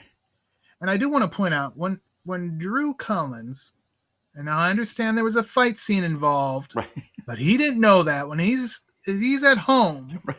Sleeping in his home all by himself, he has like pajama pants on. Right.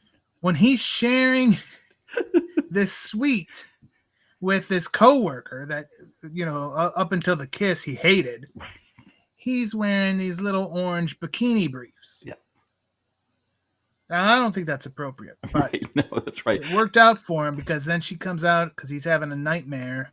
Was it a negative nightmare again? I think it was. It was Dacascos shows up to kill him. And, that's right. And he comes through the door. Yeah. Yeah. Mm-hmm. And then he wakes up with his sword. He's like just kind of standing there holding his sword. But the footage, they didn't negative the footage. I don't think they did on this one. No. We don't want to flash, but this was a dream. We have to differentiate between flashbacks and dreams. Right. Exactly. So yeah, and then he wakes up and she comes out and he's like, basically nude, sitting there on the couch, and she's like, "Oh, Well, you want to stay with me?" Like, how did that not just happen? How did it not just naturally progress? Like, again, right. they come in, get like they're kissing on the street. They get into that. They're just clothes are getting ripped off, Right. and they're just going to town. No, what happened in between where she's like, "All right, well, that was cool and all that we were making out on the street, but I'm going to bed." Right. Yeah. Did he bore her with his hot mustard recipe when they got after having sex? Know. I mean, I don't see Drew Collins as being the type to do that. I feel like he would, kind of further things. I mean, was she saying like, we were just hating each other 2 minutes ago. Maybe we need like an hour nap to think this over before we want to go further. Yeah. I don't know. But what I do know is that it was not David Bradley. And what was this actress's name again? Janet was Valerie Trapp. Valerie Trapp. I didn't fall for this trap. Let me tell you what. It was neither of those two hooking up in that bedroom. No. And this one, I don't believe was in the director's cut either, for good reason. This shouldn't have been ever filmed in the history of the, like, what was, Right. It was awful. You never see their faces. You see legs. Yeah, they just found some guy and put those orange underwear on him and said, "Here you go, you're David Bradley now." Right. But they did get to do some 80. I don't know. Yeah. This is one of the worst scenes in movie history. It is not in any way erotic. It is not in any way like, oh, kind of. No, it's awful. It doesn't serve a purpose for this. No. You could have easily just, we could have just assumed that these two hooked up after they're kissing on the street. I don't know. Well, because I thought the whole point of the love scene, it wasn't for our benefit as the audience, right? We could care less if they have the love scene. I thought it was for the star. Like, he gets to hook up with his female co-star if she's hot, or it's like it's supposed to be kind of for him, and everybody kind of understands it is, and then maybe the woman, maybe she eats some garlic or something first to really give him a hard time if she's not feeling it. But obviously Bradley was not getting any kind of benefit from this. They like you said, they just grabbed a couple, an actor and an actress, said, "We're not going to show your face. Will you do this love scene?" And they were like, "How much?" Well, it was really awful. It was really awful. But I mean, and again, by the next day, she's like wanting to make a Samurai Hunks calendar. So I mean, again, we could have put 2 and 2 together, right? From the kissing and then that, and then her being like, "Why don't you come stay with me?" And they could have just went into the room, and we didn't need to see any of that. Yeah. And then the next morning, when she's skipping around wanting to make hunky samurai calendars, we get it. He gave you the sword, good, long and hard, right? Right, exactly. No, exactly. I mean, closing a door when two people go behind it, that gives you a sense of what's going to happen. Right. That's all you need. That's and a closing door would have been pretty easy to film. If they could have gotten back to that room, or even just make a door that looks similar enough to that room, show the door closed, and it's like, hey, okay, we got it. It all makes sense. You lose 4 minutes of movie, or however long that love scene was. I mean, it felt like 4 minutes. Maybe it was only like 2. Like 3 hours. Right. Exactly. But no, the decisions that these movies sometimes feel like they have to make. I don't know. I mean, again, it's not like there's probably like a focus group or there's people sitting around saying like, no, you shouldn't do that. It's just like some person just says, oh, we need that in the movie, and then they do it. It's probably not a democracy in that sense, but yeah, I do. I wonder what goes through, what people are thinking when they make some of those decisions. Yeah, that I don't think anybody was thinking there. Right, exactly. Well, so the next day, I think, we're on to the next day where they go to the bar, the Saudi bar, where the Saudis hang out when they go to Istanbul. And I guess that's kind of the idea, because, Saudi Arabia, you can't drink in Saudi Arabia. You can't, women are all covered and all that stuff. And so when the guys, when they leave Saudi Arabia, they want to have some fun. So they go to a bar in Turkey. And this one apparently caters to them. But this is where Bradley thinks he's going to get more information. Turns out that's not exactly how it works. But we first get Rex Ryan sitting at the bar. So he's the guy. If you know people that aren't familiar with Rex Ryan, he is the security guard in Beverly Hills Cop that Eddie Murphy fools into saying he needs to inspect the place, and Eddie Murphy lets him in, or sorry, that Rex Ryan lets him in, and he starts going around finding out all this stuff about the baddies in the movie. So that's him. This guy, he doesn't really look like that guy because he's got a big beard in this movie. Mm-hmm. But he's hassling a woman at the bar, and then the three toughs that stole Bradley's samurai sword earlier in the movie, they're supposedly helping her, which makes me wonder, like, if Ryan is sexually harassing this woman and these guys stand up for her, well, what's Bradley doing? But Bradley goes and helps him, and he's like beating them up and stuff. And he's like, you should, be careful when you're in a Turkish bar or something like that, which I I'm not sure exactly what that means. But then they end up taking him down. He gets knocked out and he's taken away. And they taser him. That's right. I forgot about the taser, because that just kind of came out of nowhere. He goes to talk to this one guy, and the guy's like, I got a taser here. Boom. And, oldest trick in the book, I say, but he just, he fell for it. And then Janet's like, where are you taking him? Which that did make a lot of sense. I feel like if I'm Janet, maybe I lay a little low, and so I can be on the outside to try to fix things. But instead she's like, where are you taking him? This woman slaps her, starts speaking to her in French, and drags her along with them. Yeah, like the journalist in her, you would think would have been like, oh, like you said, lay back a little bit and then follow them. Yeah. And then get caught like following them would have been all right. Yeah. But yeah, to just come right out and be like, where? But again, she's a fool in love. Yes. After that wonderful sex scene. Right. I mean, she's already like wearing a cocktail dress to go out to she's in love. She wants to be Mrs. Drew Collins. She does, Mrs. American Samurai.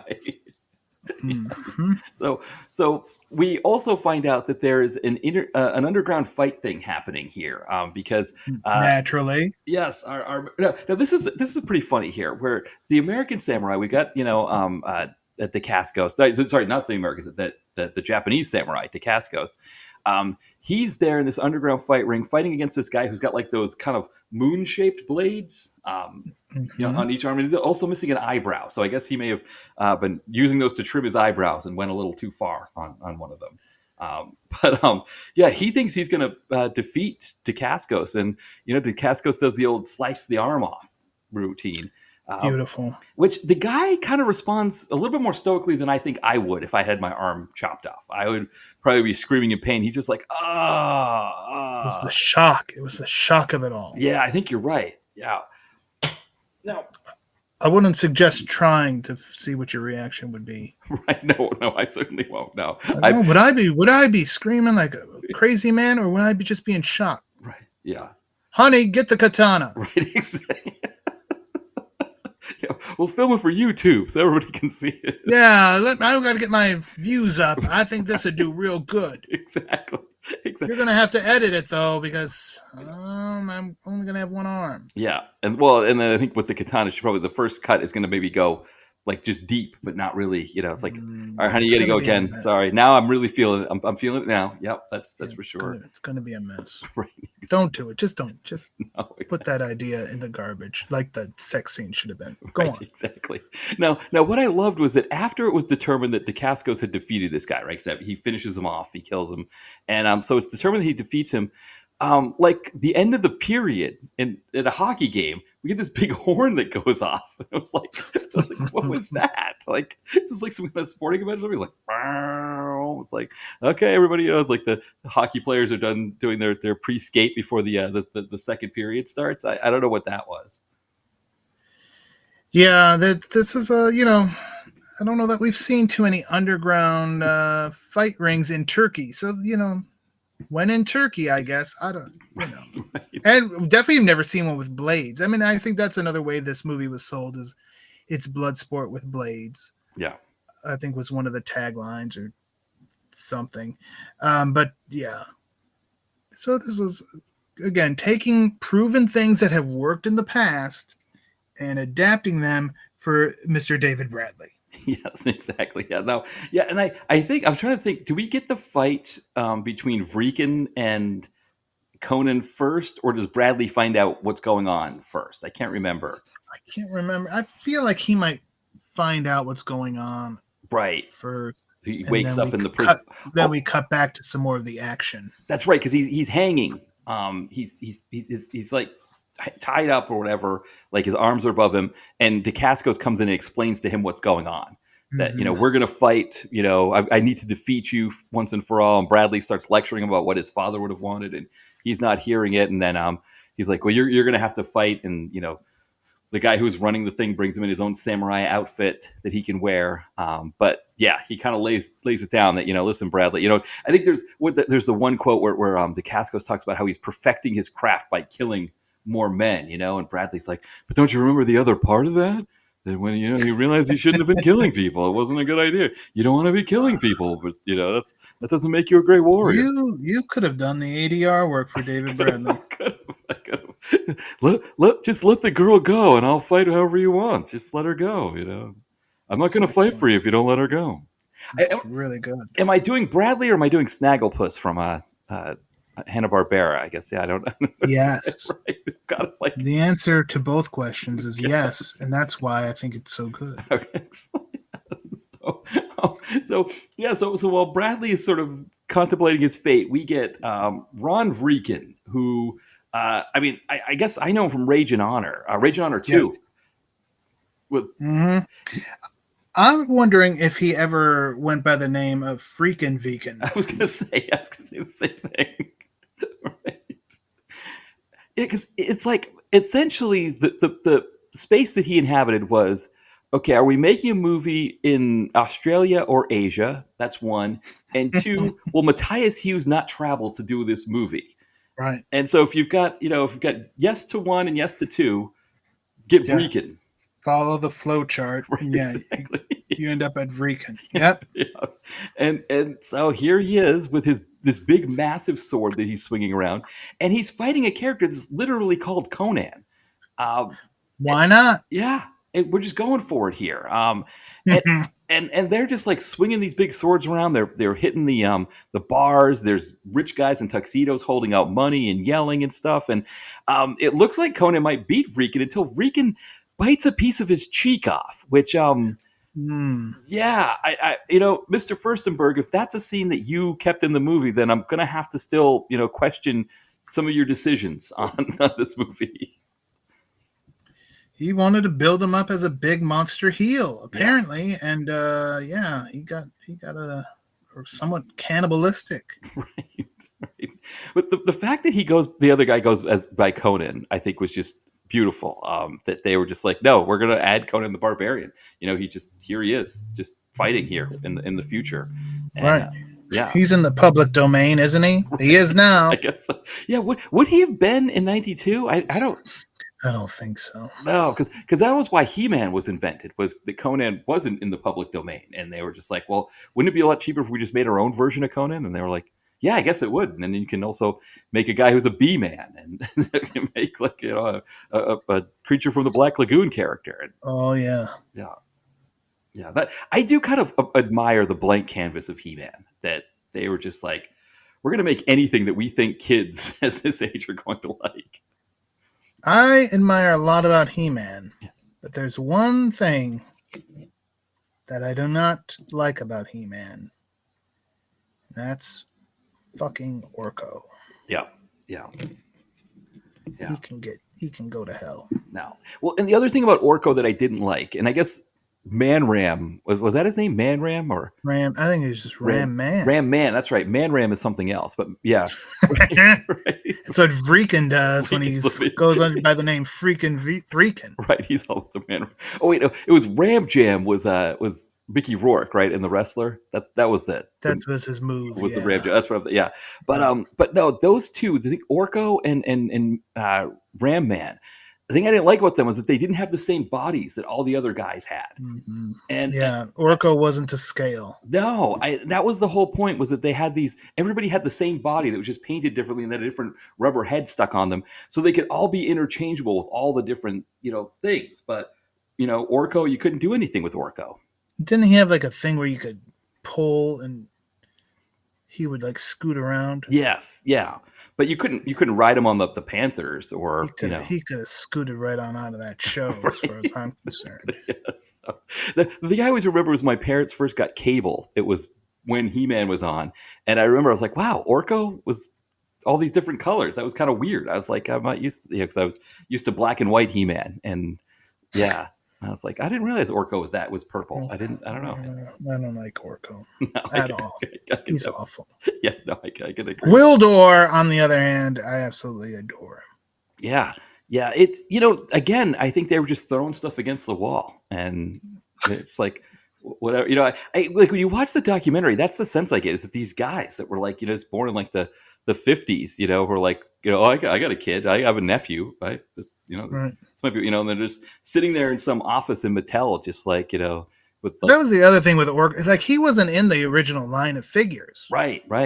Neither was Prince Adam. Yeah. Like none of that existed. Right. And so that's why when people get all pissed off that the movie didn't have freaking Orko, or it was like the cartoon didn't go by what the original figures were. It changed things up. So yeah, I mean, that was one of the reasons. Like I'm like, yeah, I watched it, but I was like, like it wasn't my favorite. I would watch, but it wasn't my favorite because it's like He-Man was just supposed to be He-Man. Right, now we got him like he's freaking Clark Kent and Superman.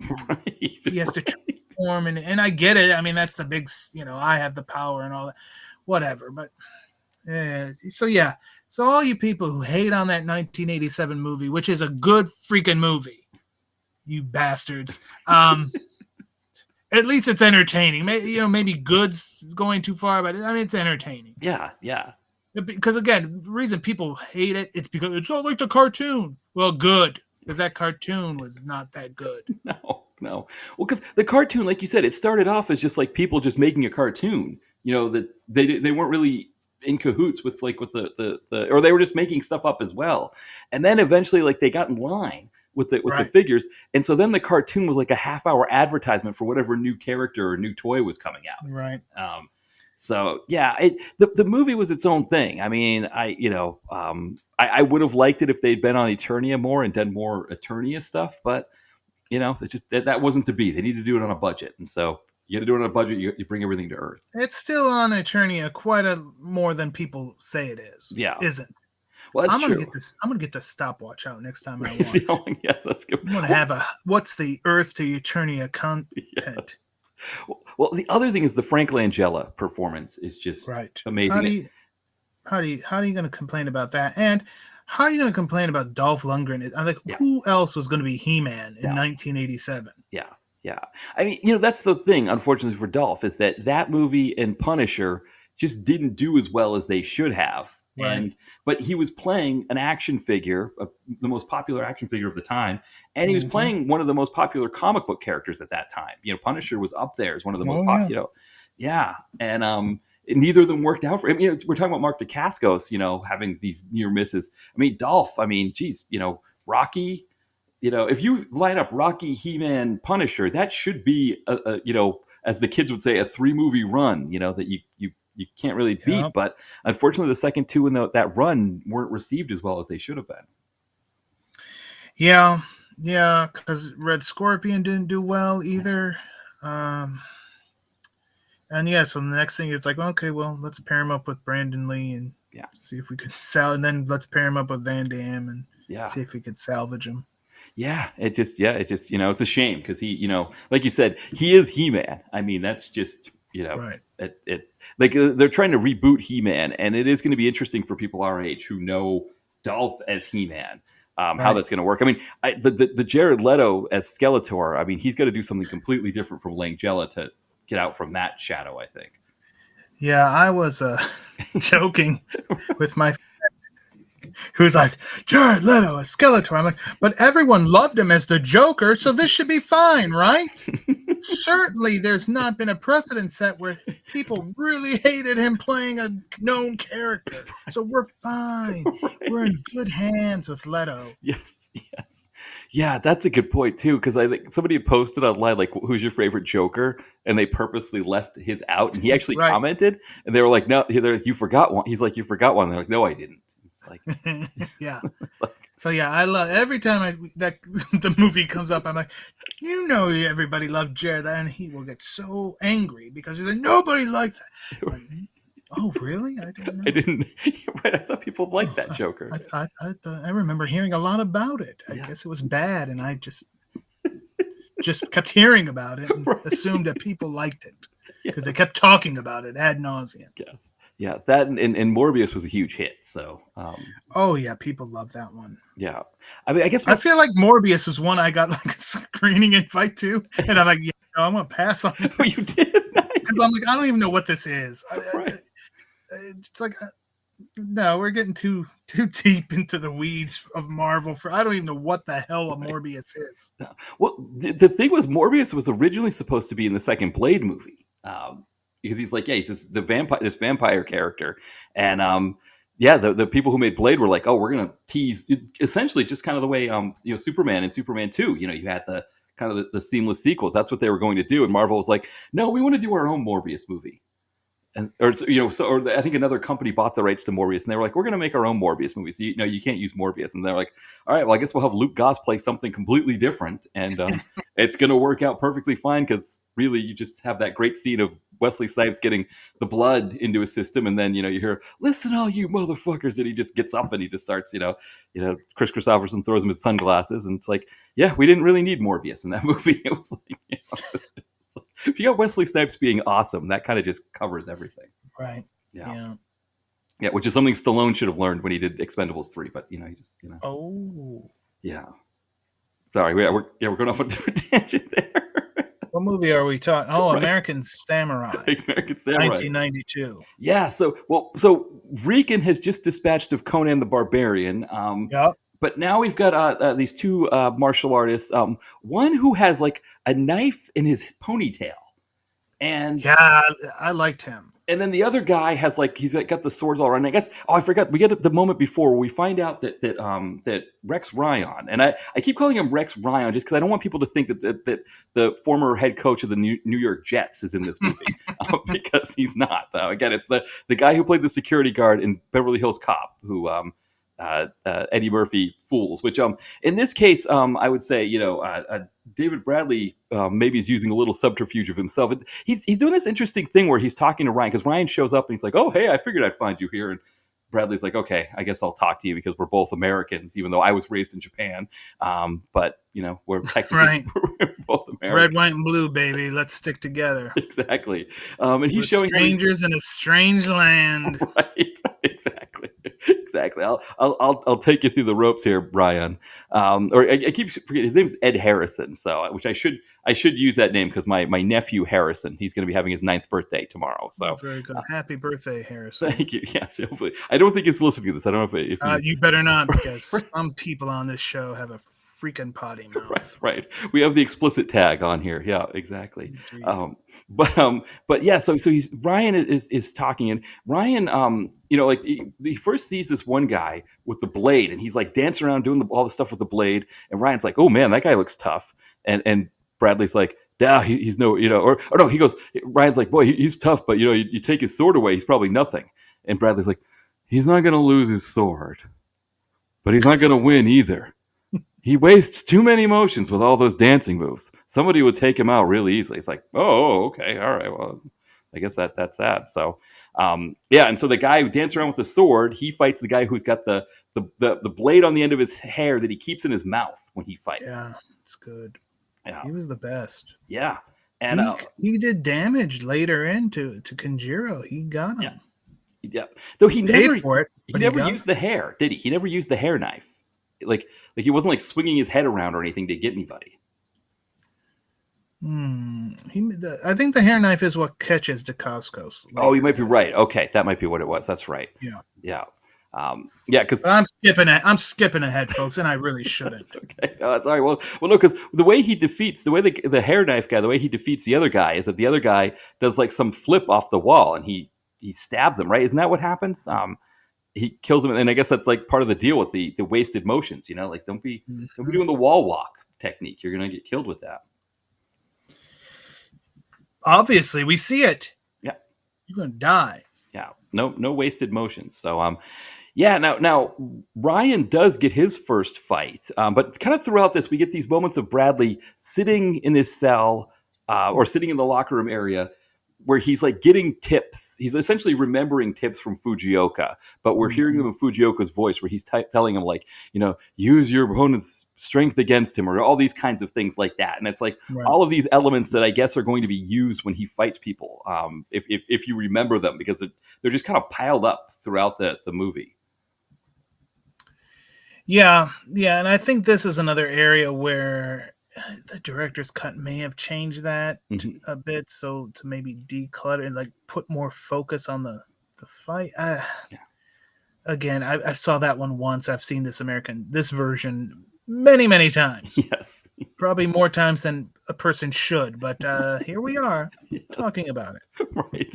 Well, because you know what the funny thing about this one is, when you think of like rewatchability for a movie, is like this shouldn't have the amount of rewatchability it has.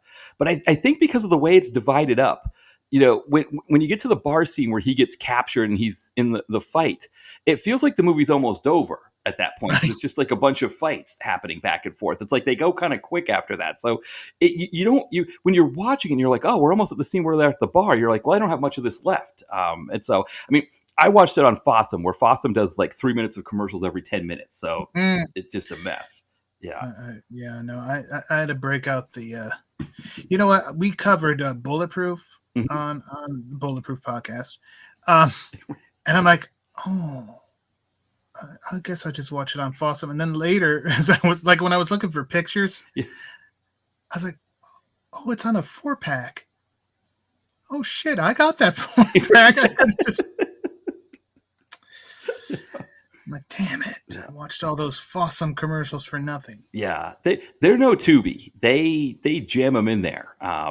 They're not, and they jam them in at scenes where like things are about to happen. It's like, Dacascos is about to get stabbed by somebody, go to commercial, and then you come back and realize like, oh, it was just a dream, Yeah. We need to show you about Tide Pods. Right, exactly. Yes. What was it? Tide Pods. Also, that episode, the new episode of The Bachelor Love Island. I kept seeing that.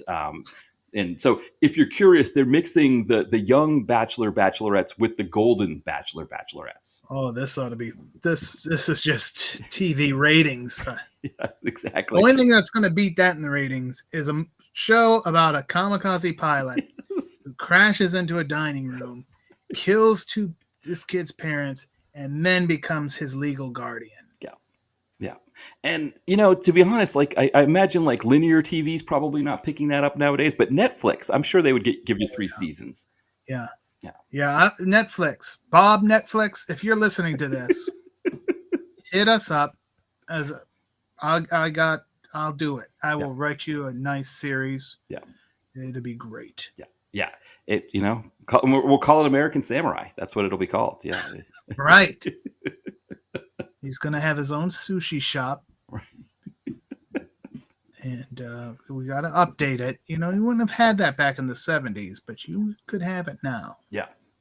That's a good point. Yeah, in the 70s, what would it have been in the 70s? Just a fish market, maybe? A deli? Yeah, it could be a fish market, Yeah. You've just been chopping salami. Real thin. How thin do you want it? Watch this. Oh, that's very impressive. Yeah.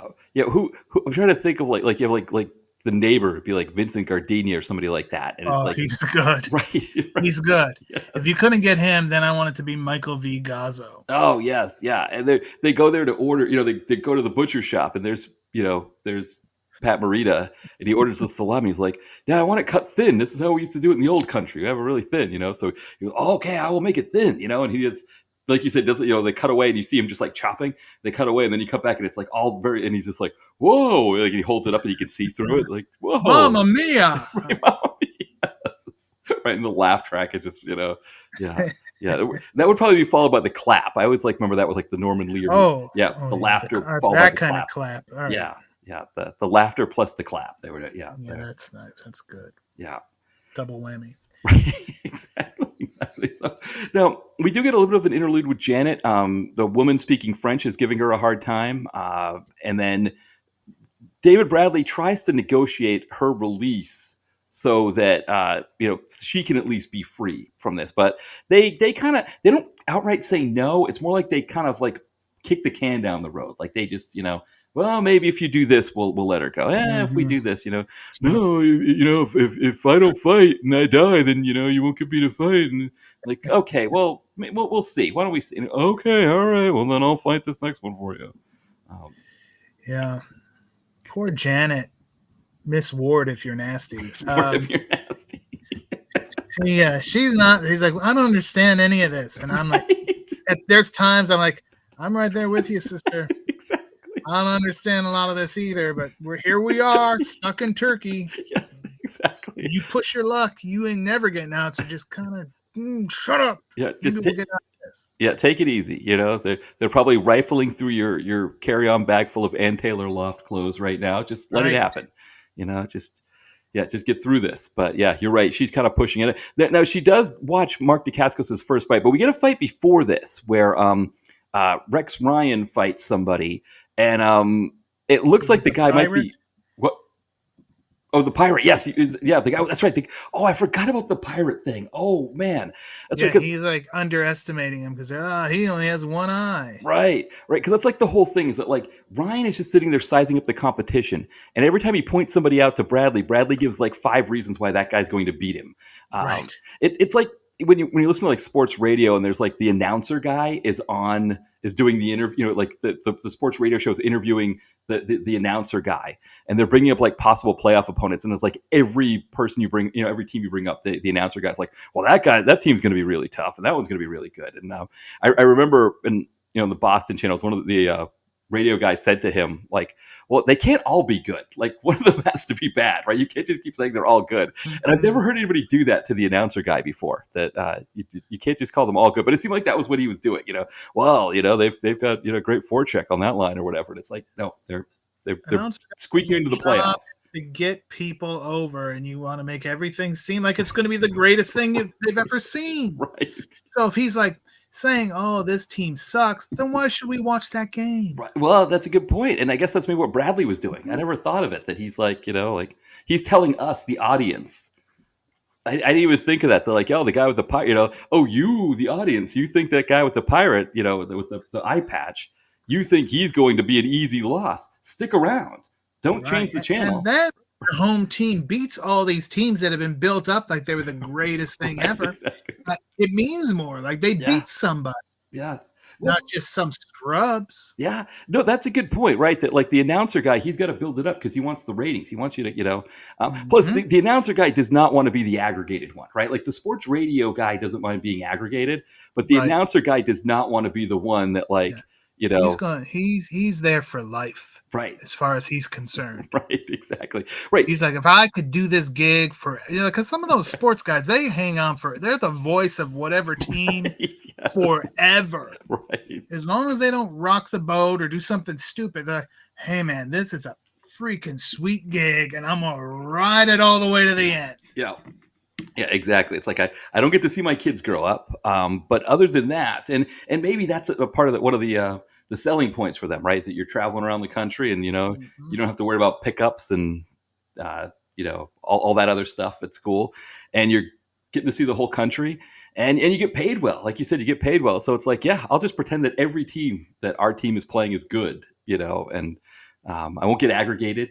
Nobody, won't be on other sports radio. I won't make any waves. And when it comes time for me to renew, they'll be like, yeah, hey, you're the voice of the team. Sure. Come on back. Yeah, they get the, the championship rings. They get everything. Right. They're part of it all. They're put in the Hall of Fame. They're, yeah. They get bobbleheads. Right. That's a good point. Yeah. And to be fair, I think the sports radio guys, they usually start out as that, but they don't quite make it past like the AA level. And so they go into the sports radio stuff instead because it's, it's a better paycheck, I guess, than grinding it out in the AA's. Whereas the other guys, they kept grinding, they kept going. And now it's like, after all that grinding, I'm not going to give it up now to tell this guy that I think that half the teams our team's going to play are crap and they're just going to, sweep them in 4 games. Mm-hmm. Yeah, that makes, yeah. Yeah, and to be fair, Bradley's channeling that energy. He's saying, listen, hey, the eye patch guy, he makes you think he's weak. but I'm here to tell you that you're gonna, if you fall for that, you're gonna lose. And Ryan, he thinks about it, and he's like, yeah, you know what? He might be right. So the first thing he does when he fights the eye patch guys, he just throws a knife and hits him right in the thigh with it. And that's it. He of course he picks the knife, he pulls the knife out of him and then stabs him. You got something of mine, right? Exactly. Now, if only that guy had. Then he knocks him out. He hits him in the good eye. That's right. I forgot. He knocked him out. He didn't kill him. He knocked him out.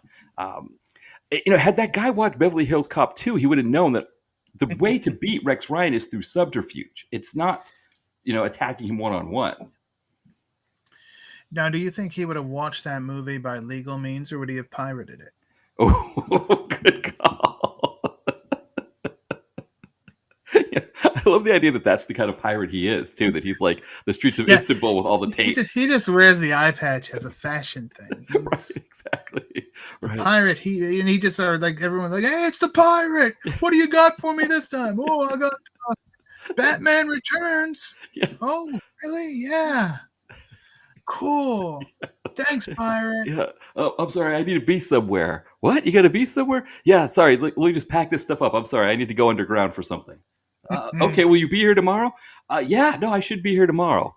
God willing. What do you need? I'll bring it tomorrow. I don't have it with me today. Right. Exactly. Fried green tomatoes? Yeah, I'll bring that tomorrow. Right. Yeah, and it's the one with somebody that brought the video camera into the movie. So it's like whenever Kathy Bates makes a joke, you can hear everybody laughing in the background. It's just it's added entertainment as far as the pirate is concerned. Exactly. Well, so now Bradley. Now I was trying to think Bradley's first fight. Well, it wasn't against Vreeken, right? It was another. It was the guy with was another guy with swords, right? I think. I should have written it down, but I didn't think to write down the first fight that he has. It's but I think it's another Asian. I think it's Fan Shu. Is that the fighter? Oh yeah, I believe you're right. Yeah, and because that's the one that he gives him a rear naked choke using the butt end of the samurai sword. I think, right? Yes. Yeah, which I'd never seen that move before. I don't think it's legal in the UFC, but yeah, I don't know that they bring swords in there with them. Right, exactly. I've never seen it. I mean, I haven't really watched, but I would think that would make the highlight reel. Right.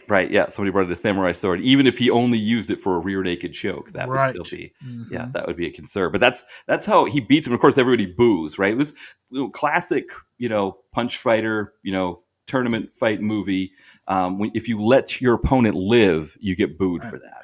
We want everybody dead. Yeah. Sick, bloodthirsty crowd. Yeah. Which, again, I've never understood the point of that, but I guess, again, it's just going back to like the wrestling analogy. It's like, well, if you're, a wrestling organization, you kill off all your wrestlers each night, you kill off half your wrestlers each night, you're left with only half of the wrestlers you came in there with when you go to the next city.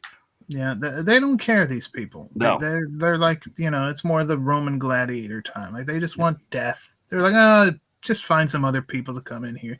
They have no concept that you need skills and talent to be a swordsman. Yeah, no. They're just like, anybody that can come in here, wield something and look good doing it, maybe do some flips, we're all for it. Mm-hmm. Yeah. So Bradley, he wins pretty easily, but then we also get Dacascos. He's still fighting, and so he kind of does his classic techniques of like kind of sitting and putting his sword down first, and then he slashing guys, cutting guys' arms off, doing all kinds of stuff like that. He's just he's not messing around here. This Kenjiro, he's happy to keep winning. Yeah, I mean, this is his tournament to win, and this is also very personal to him, obviously. Yeah. He's been waiting for this moment. He teased it that day at his father's home. And that day, it's coming. It's right around the corner. Yeah, he's close now. Now, before that, he does fight Rex Ryan. And the thing that kind of surprised me about the Rex Ryan fight is that in the previous fight with Rex Ryan, they showed us that he can throw his knives. Mm-hmm. And so I thought that was going to be something that happens. Like maybe he throws the knife and, Kenjiro dodges it and then slashes him.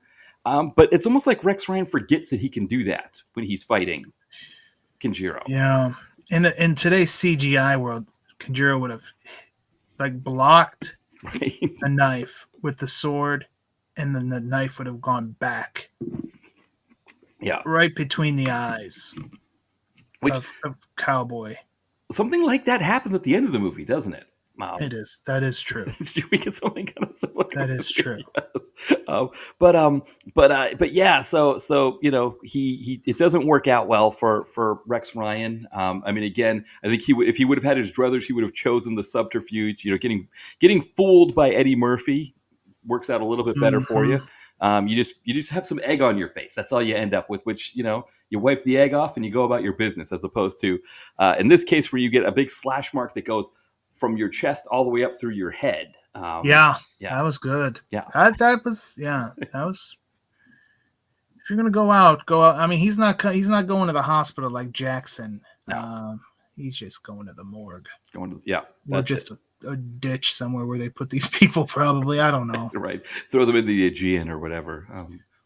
What's I'm trying to think. What's the strait, right? That's between the two, right? That separates the Asian part and the people are probably listening to me like, you don't know the name of the strait that separates Istanbul? You idiot! Yeah. Did you know it used to be Constantinople? Right. Yeah. Why they changed it, I can't say, but I guess they must have liked it better that way. Mm-hmm. They must have. Yeah, I'm glad we waited nearly 2 hours before we made that reference. Right, exactly. Yeah, I mean, I guess this movie would not have been out that long after that song came out. Which I mean, I can't think of a song. I think maybe "Swing Out Sisters Breakout" gets in my head more than Istanbul. Yeah. But there isn't much that's going to get in your head more than. How about the theme from Alice? Does that ever get in your head? Oh yes, yeah. There are times where I'm realizing that I'm on the street because I'm starting to like belt it out Linda Lavin style, Yeah. There's a new girl in town. Yeah. Early to bed, early to rise. Yeah. I'm going to tell you what. Yes. When I found out that she did a new version of that every year, like she insisted on doing a new version of it every year, and it became like more like schmaltzy, show tunesy each, cocktail lounge singery every season. She really went for it. Yeah, that was her bread and butter. Yeah. She was going through flows and singing a new song every year. That's right. Yeah. God, yeah, another great one. Yeah, that's definitely one that will get in my head, especially like if I see an episode and then I get the song in my head, and it's like if I'm like downstairs and the cats are around, I'll start like singing it to them. I'm sure they enjoy that. Yeah, well, they kind of look at you like, are you gonna feed me? And I'm just like, there's a new cat in town, and he's change it up for him. Right, that's nice. Yeah. Know your audience. Yes, exactly. You got to give the Alice theme to anybody. Yeah, so. Yeah, the random people on the street who get it, they don't even know what to do with it. But and then you go and soak your feet in some hot water. Yeah, and my Tommy's pouring it in there for you. Right, exactly. Poor Tommy. They were leaning on him pretty heavy towards the end there. Like, Tommy's playing basketball again. Oh, Tommy's got a date tonight. The whole episode's gonna be around Tommy's date. It's like Mel didn't have anything going on in his life that we could. They were going for that Tiger Beat crowd. That's right. They were. Yeah. And Vic Tayback was not bringing that crowd in, I'll tell you what. No. I mean, I guess we could be thankful that they didn't bring a baby into the show, because that would have been kind of funny, too, if like a baby was just like dropped off at Mel's diner and suddenly... then Mel adopted it like he was a kamikaze pilot. Right, exactly, right. Little baby with the Mel hat on, sitting in like... Right, Yeah. He wanted to give that hat to a baby, and he does so at the end of the series. Yeah, Vera's baby that she's expecting. They want to name the baby Mel, and so Mel Dingbat, whatever her husband's, the police officer's name was. Right, exactly. I mean, everybody but the Flows made it through all 7 seasons of that show, and again, Raj and Rerun. They could have learned something from Alice. And Rerun was on Alice on the special breakdancing episode. That's right. That's kind of what he did right after What's Happening. He was just there for the special breakdancing episodes of other shows. Yeah. Yeah, he sure was. Poor rerun. I mean, yeah, he was kind of pigeonholed. He was. He was in his mind. Oh, I guess. Well, I should say because what is it? Not Vice. Is it Vice Squad? The Wings Hauser movie where he plays a pimp. I don't think I've ever seen that one. I think it's called Vice Squad. I should have known the name. I think it's I think that's where he plays like Sugar Pimp or something like that. But yeah, it's yeah. But Wings Hauser plays a really nasty character in it. Yeah, Vice Squad. That's it. Yeah, 1982. Yeah, it's got rerun as a pimp. If you haven't seen it, it is worth checking out. Yeah, what is his character's name is Ramrod. That's Wings Hauser's character is Ramrod in that one. Again with the Ram Man. Yeah, so you got Rams. We got and Fred Berry. Yeah, he plays Sugar Pimp. That's right. That sounds good. Yeah, also got Grandel Bush as a pimp in that movie. So yeah, everybody's cutting their teeth in the acting biz playing pimps apparently. That's right. Right. Yeah. Morgan Freeman in what Street Smart. Yes. Yeah. It was a great way to get in the biz, I guess, or you could be Ice-T who actually was a pimp, right? That's how he got, so, but, playing a pimp, being a pimp. Pimping ain't easy, but it's an easy way to get an acting career. If we learn anything from this episode, yeah. So, yeah, we're not telling you kids out there to do that if you want to be an actor, but, we're just saying that, apparently it has worked out for some of these fellas. Mm-hmm. Mm-hmm. Yeah. Now, I'm trying to think at this stage here. So I think we've got the Vreeken Bradley fight now. Yes. Yeah, and one of the things that Bradley does is he doesn't want to actually hurt Vreeken, but Vreeken really doesn't care, right? Vreeken is not playing by those same rules, and so he does have to slash him a few times. He cuts his sword in half. What's great is he cuts his sword in half, right? And he's like, "You're not going to fight me with that little piece of sword, are you?" And Vreeken's like, "Well, that's why I'm here. I'm Right. They brought me all the way from Australia for this part here. That's what they want me to do. So yes, I'm just going to keep charging at you." Yeah, and once again, Drew Collins shows mercy. Yeah. To his opponent, and at first it's like, "Oh, you're right. I should probably just concede here." But good thing he's got the senses because he could hear this man coming, or maybe he could smell him coming closer. I don't know. Right. And then he turns around and just gives him like the double chop. Yeah. Very well done. He could have killed him, but he's still, that's not the Drew Collins way. No. And it's interesting because I wonder, like, I was trying to think like early 90s, if that was still kind of the deal, was that heroes shouldn't be killing, in these kinds of movies. Like, like if he kills someone, we're not going to like him as much. I think later iterations of these movies, we'd be okay with like stabbing, it's like, hey, it's Vreeken's fault. We showed mercy the first time. The second time, you don't get a second time, Right. But at this point, it was still like, no, there's still a second time. If our hero can show mercy a second time, that makes him even better.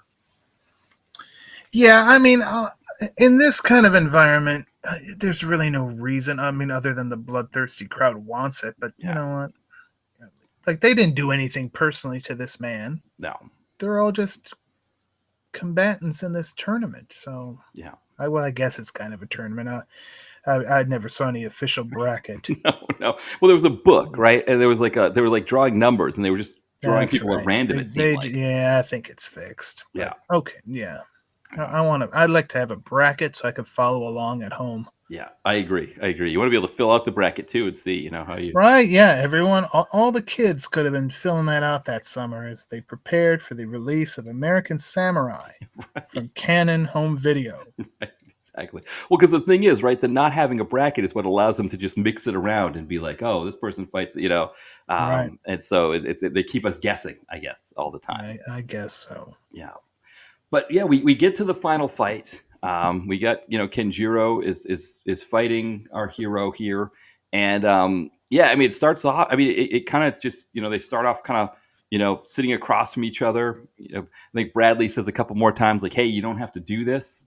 Of course, Kenjiro, the hubris of Kenjiro, he can't say no, right? He's too pot committed now, right? He can't say no to this fight. Yeah, he is. This is what he's been like dreaming of for who knows, at least 5 years. Yeah, I don't think Drew immediately left John Fujioka. So I was like, oh, well, thanks for the sword. I'm going to journalism school now. Right. And again, he's already has a job, so he went to school, or was he going to school at the time already? Who knows? Right. Whatever. It's been at least 5 years that he's just had this. It's just been eating away at him, and he's, in his world, he is 100% right. Yeah. He is a great swordsman. His father overlooked him for this outsider. Yeah. So again, that is your best villain, the one who thinks I'm the one. The rest of you are all a bunch of idiots. I'm doing the right thing here. Yes, yeah, that's interesting because that's like one of the things that kind of makes that new Superman movie.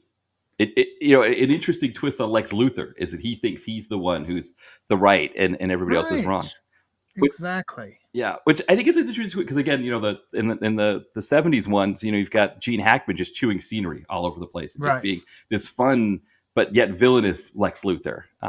So it's an interesting twist. But you're right, like this idea of the villain, you almost have sympathy for the villain in that sense. That or you at least understand them. Well, yeah. What would you do if your father passed you over for somebody else? Yeah, I mean, I can see maybe obviously you probably aren't a skilled swordsman who could kill people, but maybe you are. Yeah. Well, in that situation where I would be, right, where if you're Mark Dacascos, you're putting yourself in Mark Dacascos' shoes. Boy, I mean, especially if you went through all the trouble to get that first Yakuza tattoo, I feel like at that point you've crossed the line that you can't come back from. You're all in now. Once you're sitting there and you're getting that tattoo done, and I guess that's what it's like for all the Yakuza. Like I guess it's once you're getting that tattoo done, that's it. You just got to keep an eye on your pinkies. Yeah, only one way out of that situation. Right, yes, and hopefully you get out with your pinkies Right, yeah. You either live long enough to have no fingers or you just die. Right. I don't know. Yeah, exactly. Yeah, and but I guess when you're Mark Dacascos, you're not thinking like that. Even though he was pretty willing to give up his pinky to Fujioka, But yeah, so he's if you're Dacascos, I guess you're committed. You're all in, and you got to see this thing all the way through. And so David Bradley and his monotones is not going to convince you to turn back now. So they get up, they start slashing at each other. They're hitting each other. They're going back and forth. It's kind of an even fight at times. Maybe Dacascos gets a slash in. Bradley gets a slash in. It's kind of one of those things like over time, right, where it kind of feels like, okay, maybe Dacascos will get the upper hand, but now Bradley's kind of sufficiently winning. And I guess, I don't know, I'm trying to think if there's anything that happens before we cut to like the scene where Bradley slices his two, the front tendons of his feet. He's jumping in the air. Yeah.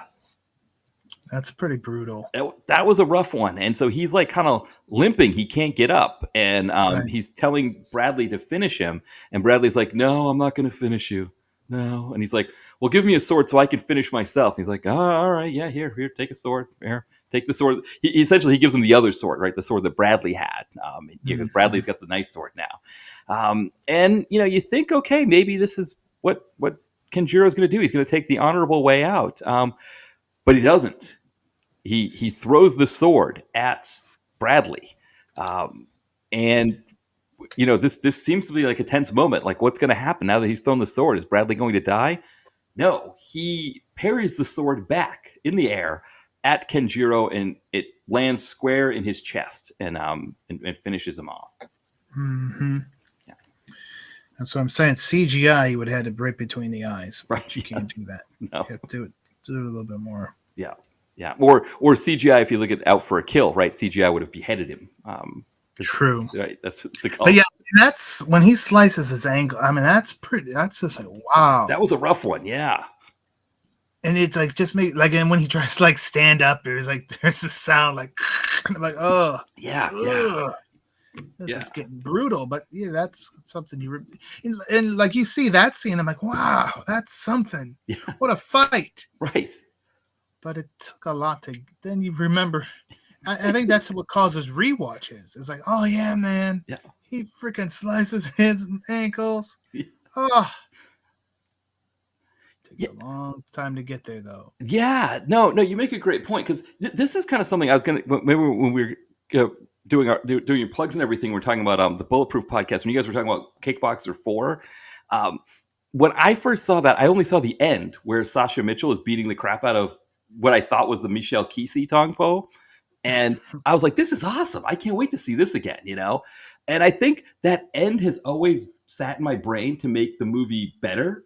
Because it's like when I was listening to you guys talk about it, when I see other people talk about Kickboxer 4, I'm like, I can't argue with anything that anybody's saying about this movie.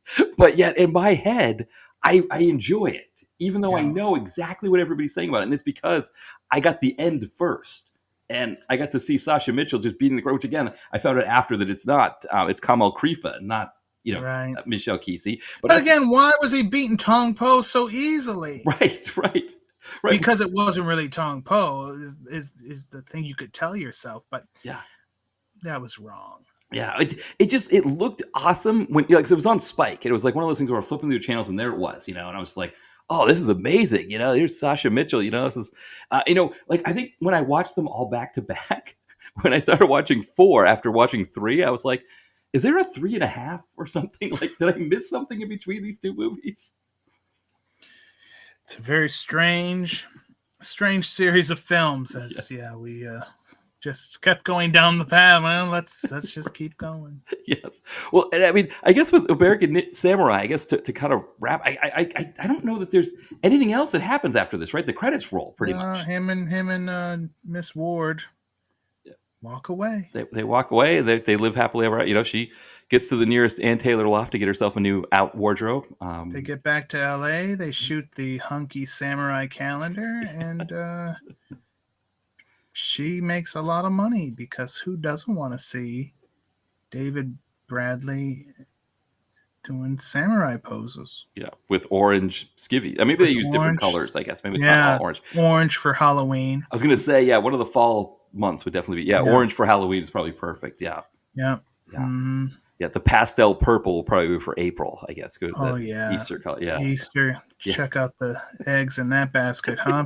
Huh, ladies? Right. You like what you see? Yes. Buy this calendar. That would have been the perfect sequel, right? Is it starts off with her just like some truck just parked on the street, just like throwing these things out to women, who are just like screaming for the samurai, and then it's like suddenly some baddie shows up, I mean, maybe it could actually be Matthias Hughes if they're shooting in LA, it could. I was gonna say it could kind of go the Rocky 3 route, right? Yeah. So now he's like this American, but now he's like this pop culture, like he's not so focused on the fighting anymore and the art of it. He's become this mainstream star, and now you get some down and dirty real swordsman who's just scratched and clawed. He's hungry now, like David Bradley once was. Yeah. He's like, I'll be the hunky samurai next time. Right. Who would you get for that? Because I think Sho Kazuki would be too old, but I think it should be Wesley Snipes. You mentioned it earlier. Yeah. It would be Wesley Snipes. Yeah. Although that would be an upgrade for David Bradley to be working in a movie with Wesley Snipes. Right, but exactly. In this world, this movie was so awesome. I mean, in a lot of people's worlds, because people will stop you places to talk about American Samurai, which you're probably out there thinking like, that is a bunch of bullshit. Right. And I'm not going to argue with you, but listen, folks, I've heard about these things. Right. So the guy who did the director's cut, he said that people approached him on the streets and said, "Hey, I like what you did with that director's cut." They ever knew that the movie existed prior to the director's cut. Who the hell knows about American Samurai walking the streets? Well, like what you said, nobody even know who Mark Dacascos is, right. Let alone American Samurai. Right. Yeah. Chairman Kaga? Yes. Right. That's not his real name? No. If memory serves me, no, it is not his name. No. Yeah. It's Mark Dacascos. Yeah. The funny thing I always loved about Dacascos on that show is that he was just so excited to be eating food from these chefs that he was just like, because he was supposed to be like this, like kind of, I don't want to say heartless, but he's supposed to be like this cold, arbiter of, of cuisine. Yeah, this food competition. But instead he was like, oh yeah, no, this famous chef is making this dish. I can't wait to try this. This is amazing. Like I get to essentially eat at these chefs that like I can't even get on the waiting list for these people. And yeah. Hey, he got himself a sweet gig, and he made the most of it. He did. Yeah. I mean, Bradley kind of disappears not long after this. He's like, I can't remember what his last movie was, but it's like 98 and he's done, I think. Yeah, I was going to say, he makes it to like the late 90s, and then I think he just had enough. Yeah. Which, I mean, I guess I get it because, he wasn't getting the roles that he wanted. Yeah, Crisis was his last one. Which that's the one where he spends most of the movie chained to a workout bench in like this, again, another romantic comedy scenario. He can't help himself. Yeah. I mean, why? Was it because of the abs or the looks or the voice that they were like, Bradley, romantic comedy star / martial artist? Yeah, and what was that one? It was like a erotic thriller, wasn't it? Where he's like the guard of a building. Oh yes, a Blood Run. No, Lower Level. Yeah, Lower Level. Yeah. Like that's like, he's going into the erotic thriller genre, right? Which I know is one of your favorites. Yes. Yeah.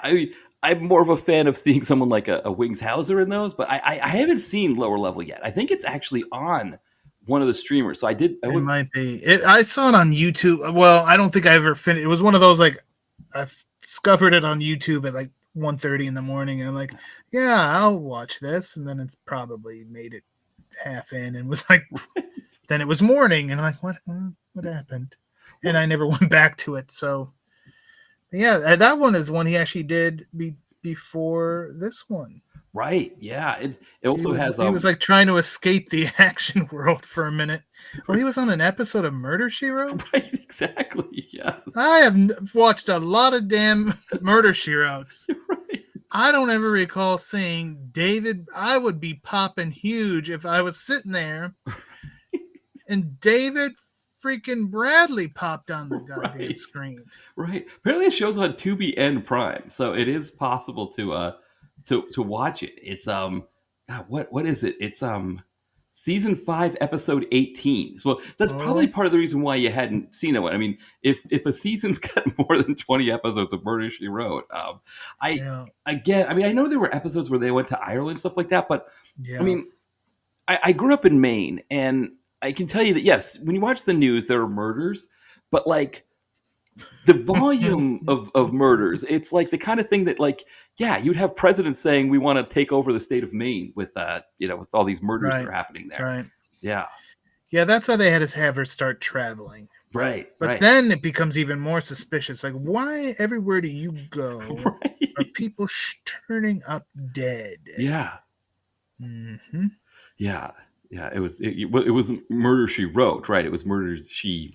Yeah, Murder, She Wrote is one of those things, again, I've seen so many episodes. Yeah. But it's one of those that I probably see the same, like I must catch it all, because I don't sit there and be like, okay, like you said, I could very easily, right after this, go to wherever it is streaming and pick that one out. But I usually find it on like the channel. Right. I used to, when I would visit my grandparents, when they were still with us on this mortal coil, I go to their house and it would be on one of the like Cozy TV or one of the freaking over the air things. And they'd just be like, well, which ones are on this Sunday? Because that's what we're going to watch. Yes, exactly. Until the football game comes on at 4:00, we're watching Murder, She Wrote.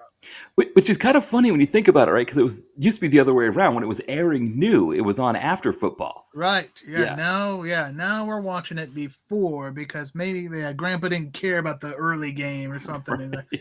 Or it was the Browns and they were losing. Turn that off. Right. I don't want to watch that anymore. And then Grandma's, put on the Murder, She Wrote.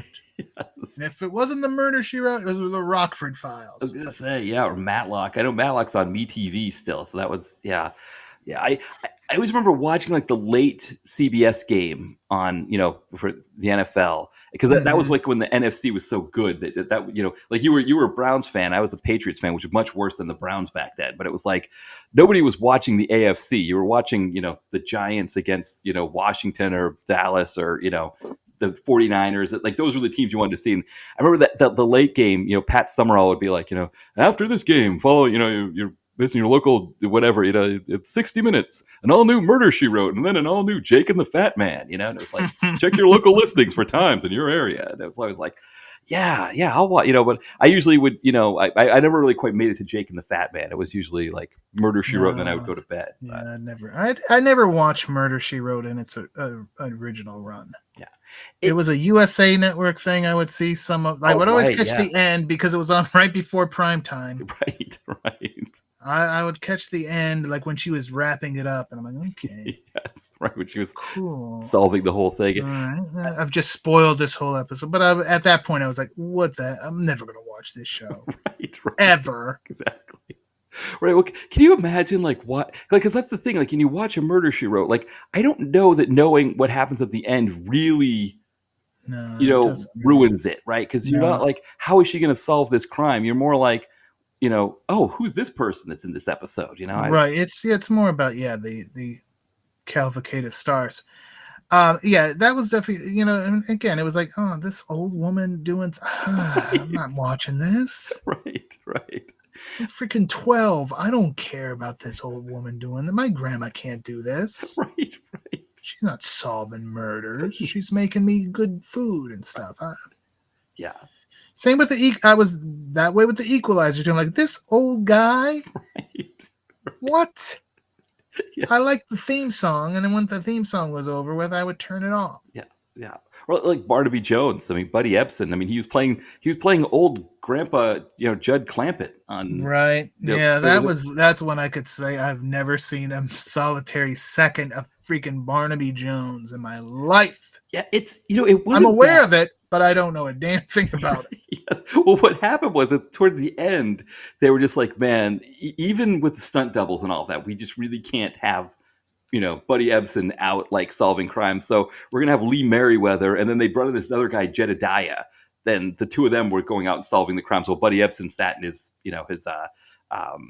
study or whatever with a big globe and hung out and did stuff there, drank his milk, and that was it. But the early episodes, you'd have this stunt double with a gray wig who would roll down a hill, and you're like, yeah, that was not Buddy Ebsen who pulled that off. That was not even close. Much like the Lee Van Cleef in The Master many years later. Right. Maybe that's where they got it from. They're like, yeah. Quinn Martin, do you have any tips? We're going to make this movie with Lee Van Cleef. We're going to make this TV show with Lee Van Cleef, and he's a little long in the tooth. We know you did that kind of the same thing with Buddy Ebsen. Do you have any tips for us? Oh, here, come have lunch with me in LA at some point. I'll tell you. I'll show you everything. I'll give you all the hints. Put this wig on. Have Sho Kosugi go in to be fitted for a wig. Yeah. What when do we have it him versus Kosugi? Well, then you're gonna have to find somebody else. But right, you need another person that you add on to that. You need a white guy to put the wig on. Yeah. No, well, I guess American Samurai. Anything else on American Samurai that we haven't covered yet? I know we've covered a lot. I don't know how much about American Samurai, but we've covered quite a bit of it. Again, you could kind of. Again, I've rewatched. I remember first time I watched it, I'm like, oh, God, David Bradley has zero charisma. And then I'm like, am I just being. Then later, I'm like, you know what? I remember watching American Ninja 3. I'm like, he's not too bad in this. I was being harsh. So then I would rewatch American Samurai. I'm like, yeah, he's not really the best, but he's not maybe as bad as I had made it out in my brain. Right. But then you got Dacascos, who definitely has personality. And I'm like, and this is his first movie, and he's out here doing this. Right. So it's again, there's certain things you can learn, you can teach, experience could help, but some people just are naturals and some people are maybe not so natural. I learned that you can do an amazing David Bradley impression on this episode. I still don't know the straight between the turkeys, but that's all right. I can look that up on the Google machine or get out my Rand McNally. Or go to Barnaby Jones's and check the globe. But yeah, I mean, it's probably going to be a good while before I have to. Maybe will I ever have to watch this again? Right. I wasn't really planning on it until I got the invite, and I said, "Well, I'm always willing to talk about movies, and I haven't seen that one in a while, so sure, let's do it." Right. I saw the director's cut when they released that, so it was interesting to kind of like, oh yeah, I kind of remember that this wasn't in what I just saw, but. Yeah, like the plane stuff is completely gone, and I'm pretty sure that horrible sex scene was gone. Which again, thumbs up, good job there. Yes. You took out two real bad parts of that movie. Yeah, I had kind of forgotten myself how I don't know if rough is the right term, interesting is the right term. I was like, okay, what's a good movie? Because I other times that you've been on, we've covered a lot of different things. We've covered, we just did Gary Daniels the last time you were on. We've done Sedaris. We've done, PM Entertainment, Canon. We've kind of covered a lot of different facets. And I was like, American Samurai is interesting because it's got David Bradley and Dacascos. That could be, those are a couple people that are fun to talk about. I don't really talk about either of them much on the podcast. So I thought that could work. But then as I was watching the movie, I was like, boy, yeah, we got a lot to talk about here for sure, but it's not. Yeah, I think Hard Justice will still go down as David Bradley's finest work. Yeah, and unfortunately, in the action realm. I was going to say that's a harder one to get. Yeah. I have it on VHS. Yeah. I think when we covered it on the site, I used it, and I think there may be a version on Daily Motion where it's like flipped. Oh, right, the flipped, yes. It's flipped, and it's like back to back, so it's like the length is so it throws them off. Like, what is? Right. So, well, that movie is only whatever, but so it's like double the time, or I don't know. But yeah, that's how I saw Frogtown 2 was Daily Motion flipped back. I had to get a plug-in for Chrome that flipped it back. Okay. I was going to say I didn't know if you did that or you positioned a mirror and you just watched the reflection of the. That would have been good too. Realize that also is a Charles Napier movie, Frogtown 2. So I guess I guess maybe Charles Napier, any of his movies that aren't on streamers are flipped on Daily Motion. Because the Napier estate will sue your ass. You see, like Napier, like just imagining the ghost of Napier, like while I'm watching Frogtown 2 flipped. You're like, what are you doing watching my movie like that? No, Murdoch, I'm coming to get you. Oh, good old Napier. Yeah. Sweating like a whore in church in so many a movie. Yes. I think it's Armstrong that is the sweatiest Napier you'll ever done see. Yes. I think that was the one that Ty was watching recently where he was filming because I hadn't seen him forever. And he like sent me video of when Napier dies. And like Zagarino like goes to the dying, him dying there, and he's like, "Oh my God, you came all the way out here just to die like this," or something like that. It's like, oh, good old Zags. No, I know. God, he's magic, man. Yes, he's another one. I think maybe he's the one I hated at first. Yeah. I hated, but I grew to love that about him, though. It's one of those.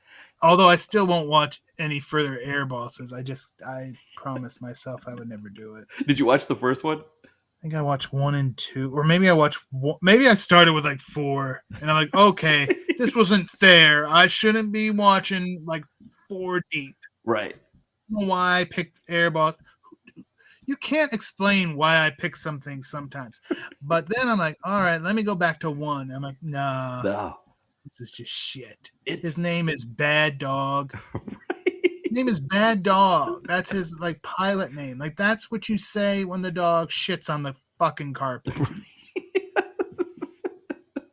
Yeah, I saw the first Air Boss, and I was going to review it, and I never even got around to reviewing it. It was like, because I had the guys from Comeuppets on for it ended up being a 100th episode. I didn't realize it was going to be the 100th episode, but we did our top 5 Zagarinos, and I was like, yeah, if you're going to have 100, that's a good theme. Yeah, well, I didn't even realize it was one of those things where it's like I wasn't even counting it. I was just like, I uploaded, it's like, oh, it said episode 100. Oh, okay, so this is our 100th episode, but. I was like, I feel like I got to watch the Air Bosses to be able to know, like if I'm doing my top 5 Zagarino. And I watched the first one. I was like, no, I don't. I don't have to watch the Air Bosses to know if it's like. I'm checking this right now. I got to this is gonna, well, if it works for me.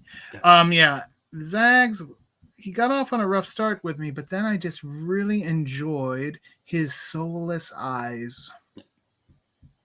Just the dead stares that he can give like nobody's business. Yes. Yeah. Well, it was funny. I was introduced to him on the Monday Night Nitro movie block, and Project Shadow Chaser 2 was on after. Yeah. Now, see, if I would have seen that right away. Yeah. I love that. That is my favorite. I mean, come on. Yeah, I did watch Airboss 4, The X Factor, The X Factor. April 12th, 2016. Okay. Oh, you reviewed it too. Yeah. If there's, what is my beginning? If there's one thing that has the potential to be worse than a Frank Zagarino movie, it is 2 Frank Zagarino movies mashed up into. All right. Yeah. Obviously, love that. And then I said, okay. Then in January of 2017, I did the original Airboss, mentioning that in April I reviewed Airboss 4. The movie was not good and ended up being a horrible first impression to Zagarino's Airboss movies. Okay. But since that, what did I hit? Since that day, I couldn't help but wonder if I was unfair to Mr. Zagarino in the Airboss movie. Should I have started with the original instead of just jumping all the way to the 4th movie? It was okay. Let's face it, even the best franchises lose some steam by the 4th installment.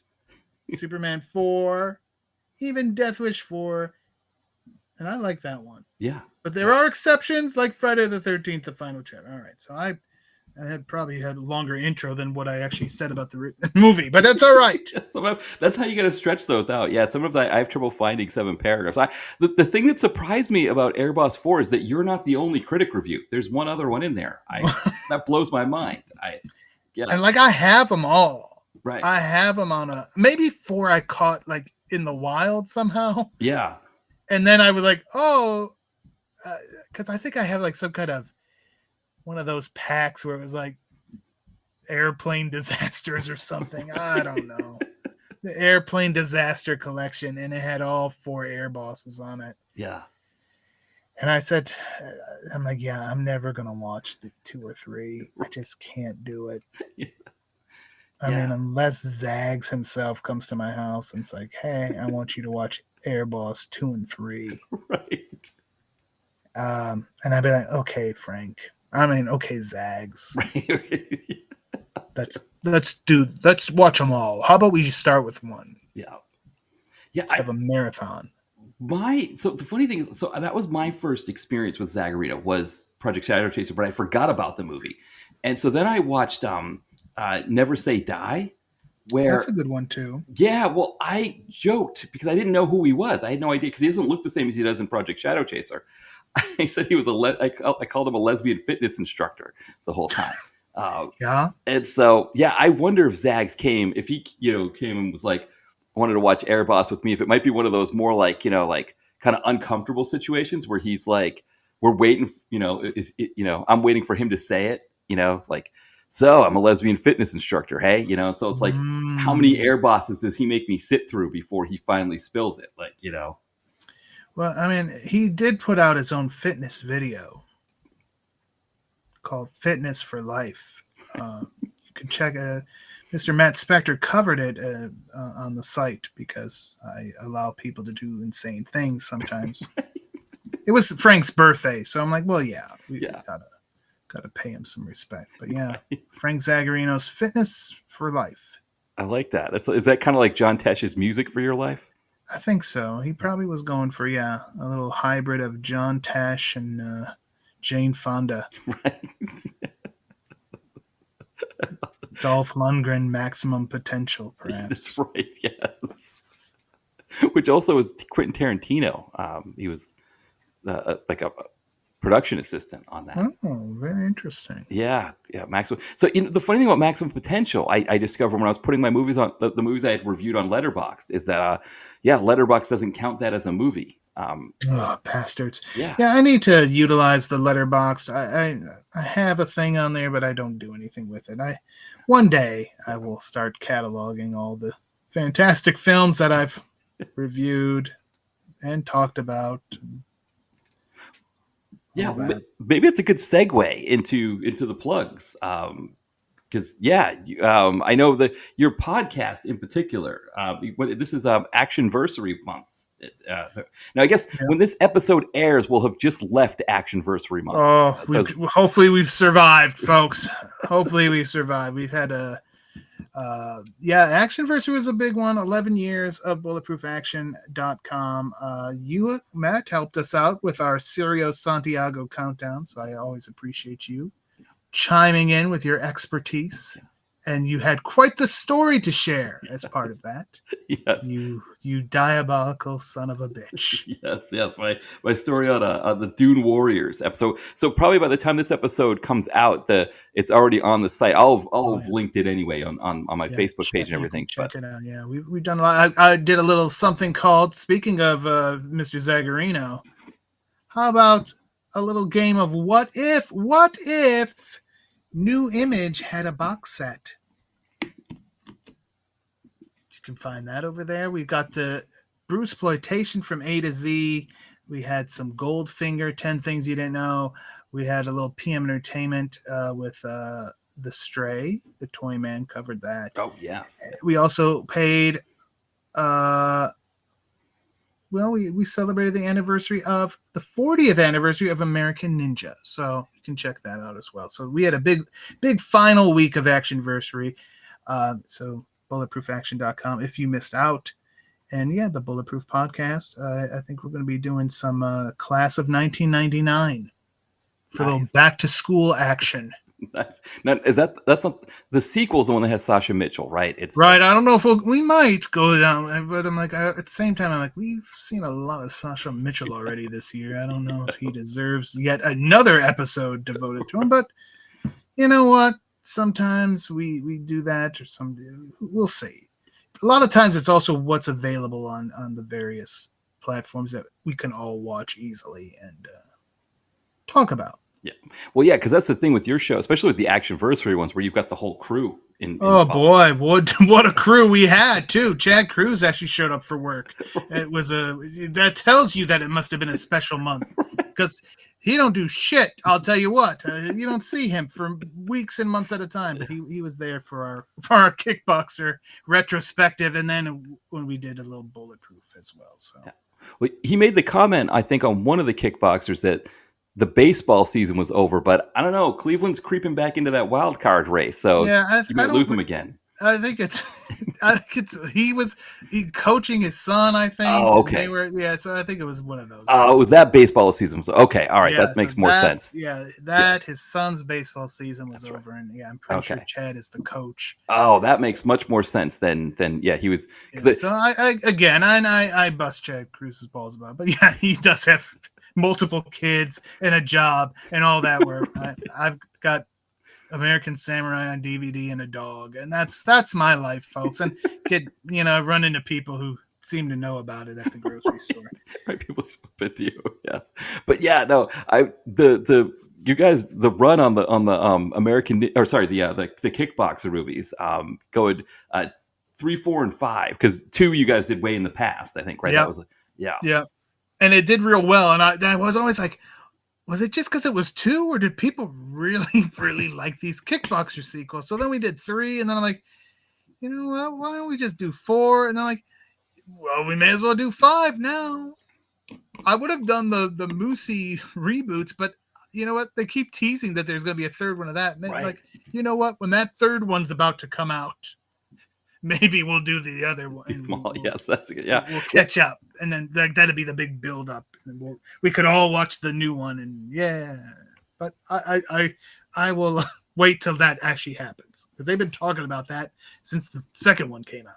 Yeah, well, that's the thing. Yeah, I did them all for my solo podcast when I was doing solo ones, which I realized after was kind of a waste, because then I can't really use the kickboxers on episodes that I have with guests, because they're all pretty much available and stuff. But I did them all back to back, including the Moosey ones, and it is an interesting progression when you go through them all like that, and especially 2, 3, and 4, or sorry, 3, 4, and 5, like you guys did, because it's like, Sasha Mitchell's he's hanging out in Brazil, having a good old time as like a detective or something, like going Knows all about guns. Right, exactly.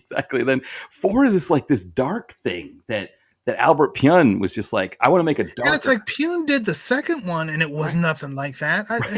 Right. He's like, I'm doing something different. Then I guess either Mitchell was like, I'm not coming back for the 5th one, or they were like, let's just do something with Dacascos here. And it's like, and then, James Ryan, like, again, this whole idea of killing people who don't want to be in your kickboxing ring because, instead of like waiting to maybe they come around later and join your kickboxing association. He's like, no, I'm just going to kill them.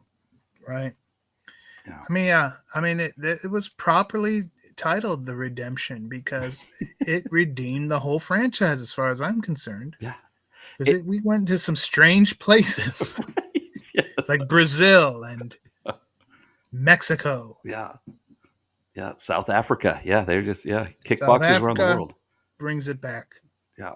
Yeah. No, they were in, where were they? LA. That hotel was totally in Los Angeles. Yeah. Wink, wink. Right. Exactly. Yeah. So and I know you just said the Bulletproof one recently, but so people should definitely go back. If they have, they should be subscribed to the Bulletproof podcast. That is true. Yeah. It's you should be subscribed to this one. Yeah. Mine, PM Entertainment. Yeah. Who else do we want to plug on this program? Boy, there's a ton, right? We got the Comeuppance guys. The DTV Digest. They're doing God's work. Forgotten Film Cast. I'm afraid I'm going to forget some. All Action All the Time. All 90s Action All the Time. Mm-hmm. Yeah. There's a you get your fill, and I mean, some of us we go weekly. The Lambcast, they've got some great stuff. I mean, some of us go weekly, like you guys go weekly, I go weekly, but a lot of them go monthly. Exploding Helicopter, he's once a month. Yeah. A half hour every month. So he's smart. Yeah. He ain't overdoing it over there. No. He's got to count helicopters though that explode. Yes. Yeah. I understand. No. Yeah. Yeah, we've kind of gone to more of a weekly format this year because why not? Yeah. Why not? Not like we're going to run out of movies anytime soon. No, right. There's always plenty of action movies to cover. Yeah, there's always stuff that hasn't been covered. Exactly. And I mean, the thing with the site and the podcast I've found is that you can do both. You can do it on the site and the podcast, and it's a different experience. You're cover it differently when you're typing about it than when you're talking about it. Absolutely. Perfect. Well, thank you again, Chris, for coming on. This was another fun one here, talking about some American Samurai. Always a pleasure, and I will let you know if anybody else mentions your show to me. Thank you. Yes. Maybe at the post office or I don't know. Yes. Anybody the Big Lots that reopened over here. I mean, it's an exciting time. Right. Anybody in my neighborhood. Yes. They'll be like, hey, did you hear about that? Great job on that DTVC podcast. We're like, thank you. Then they'd be on Facebook telling me all about it. People are coming up to me about this DTVC podcast. Yeah. Mm-hmm. Exactly. Well, thank you again for coming on, and thank you for listening. We'll be back soon. Bye, everyone.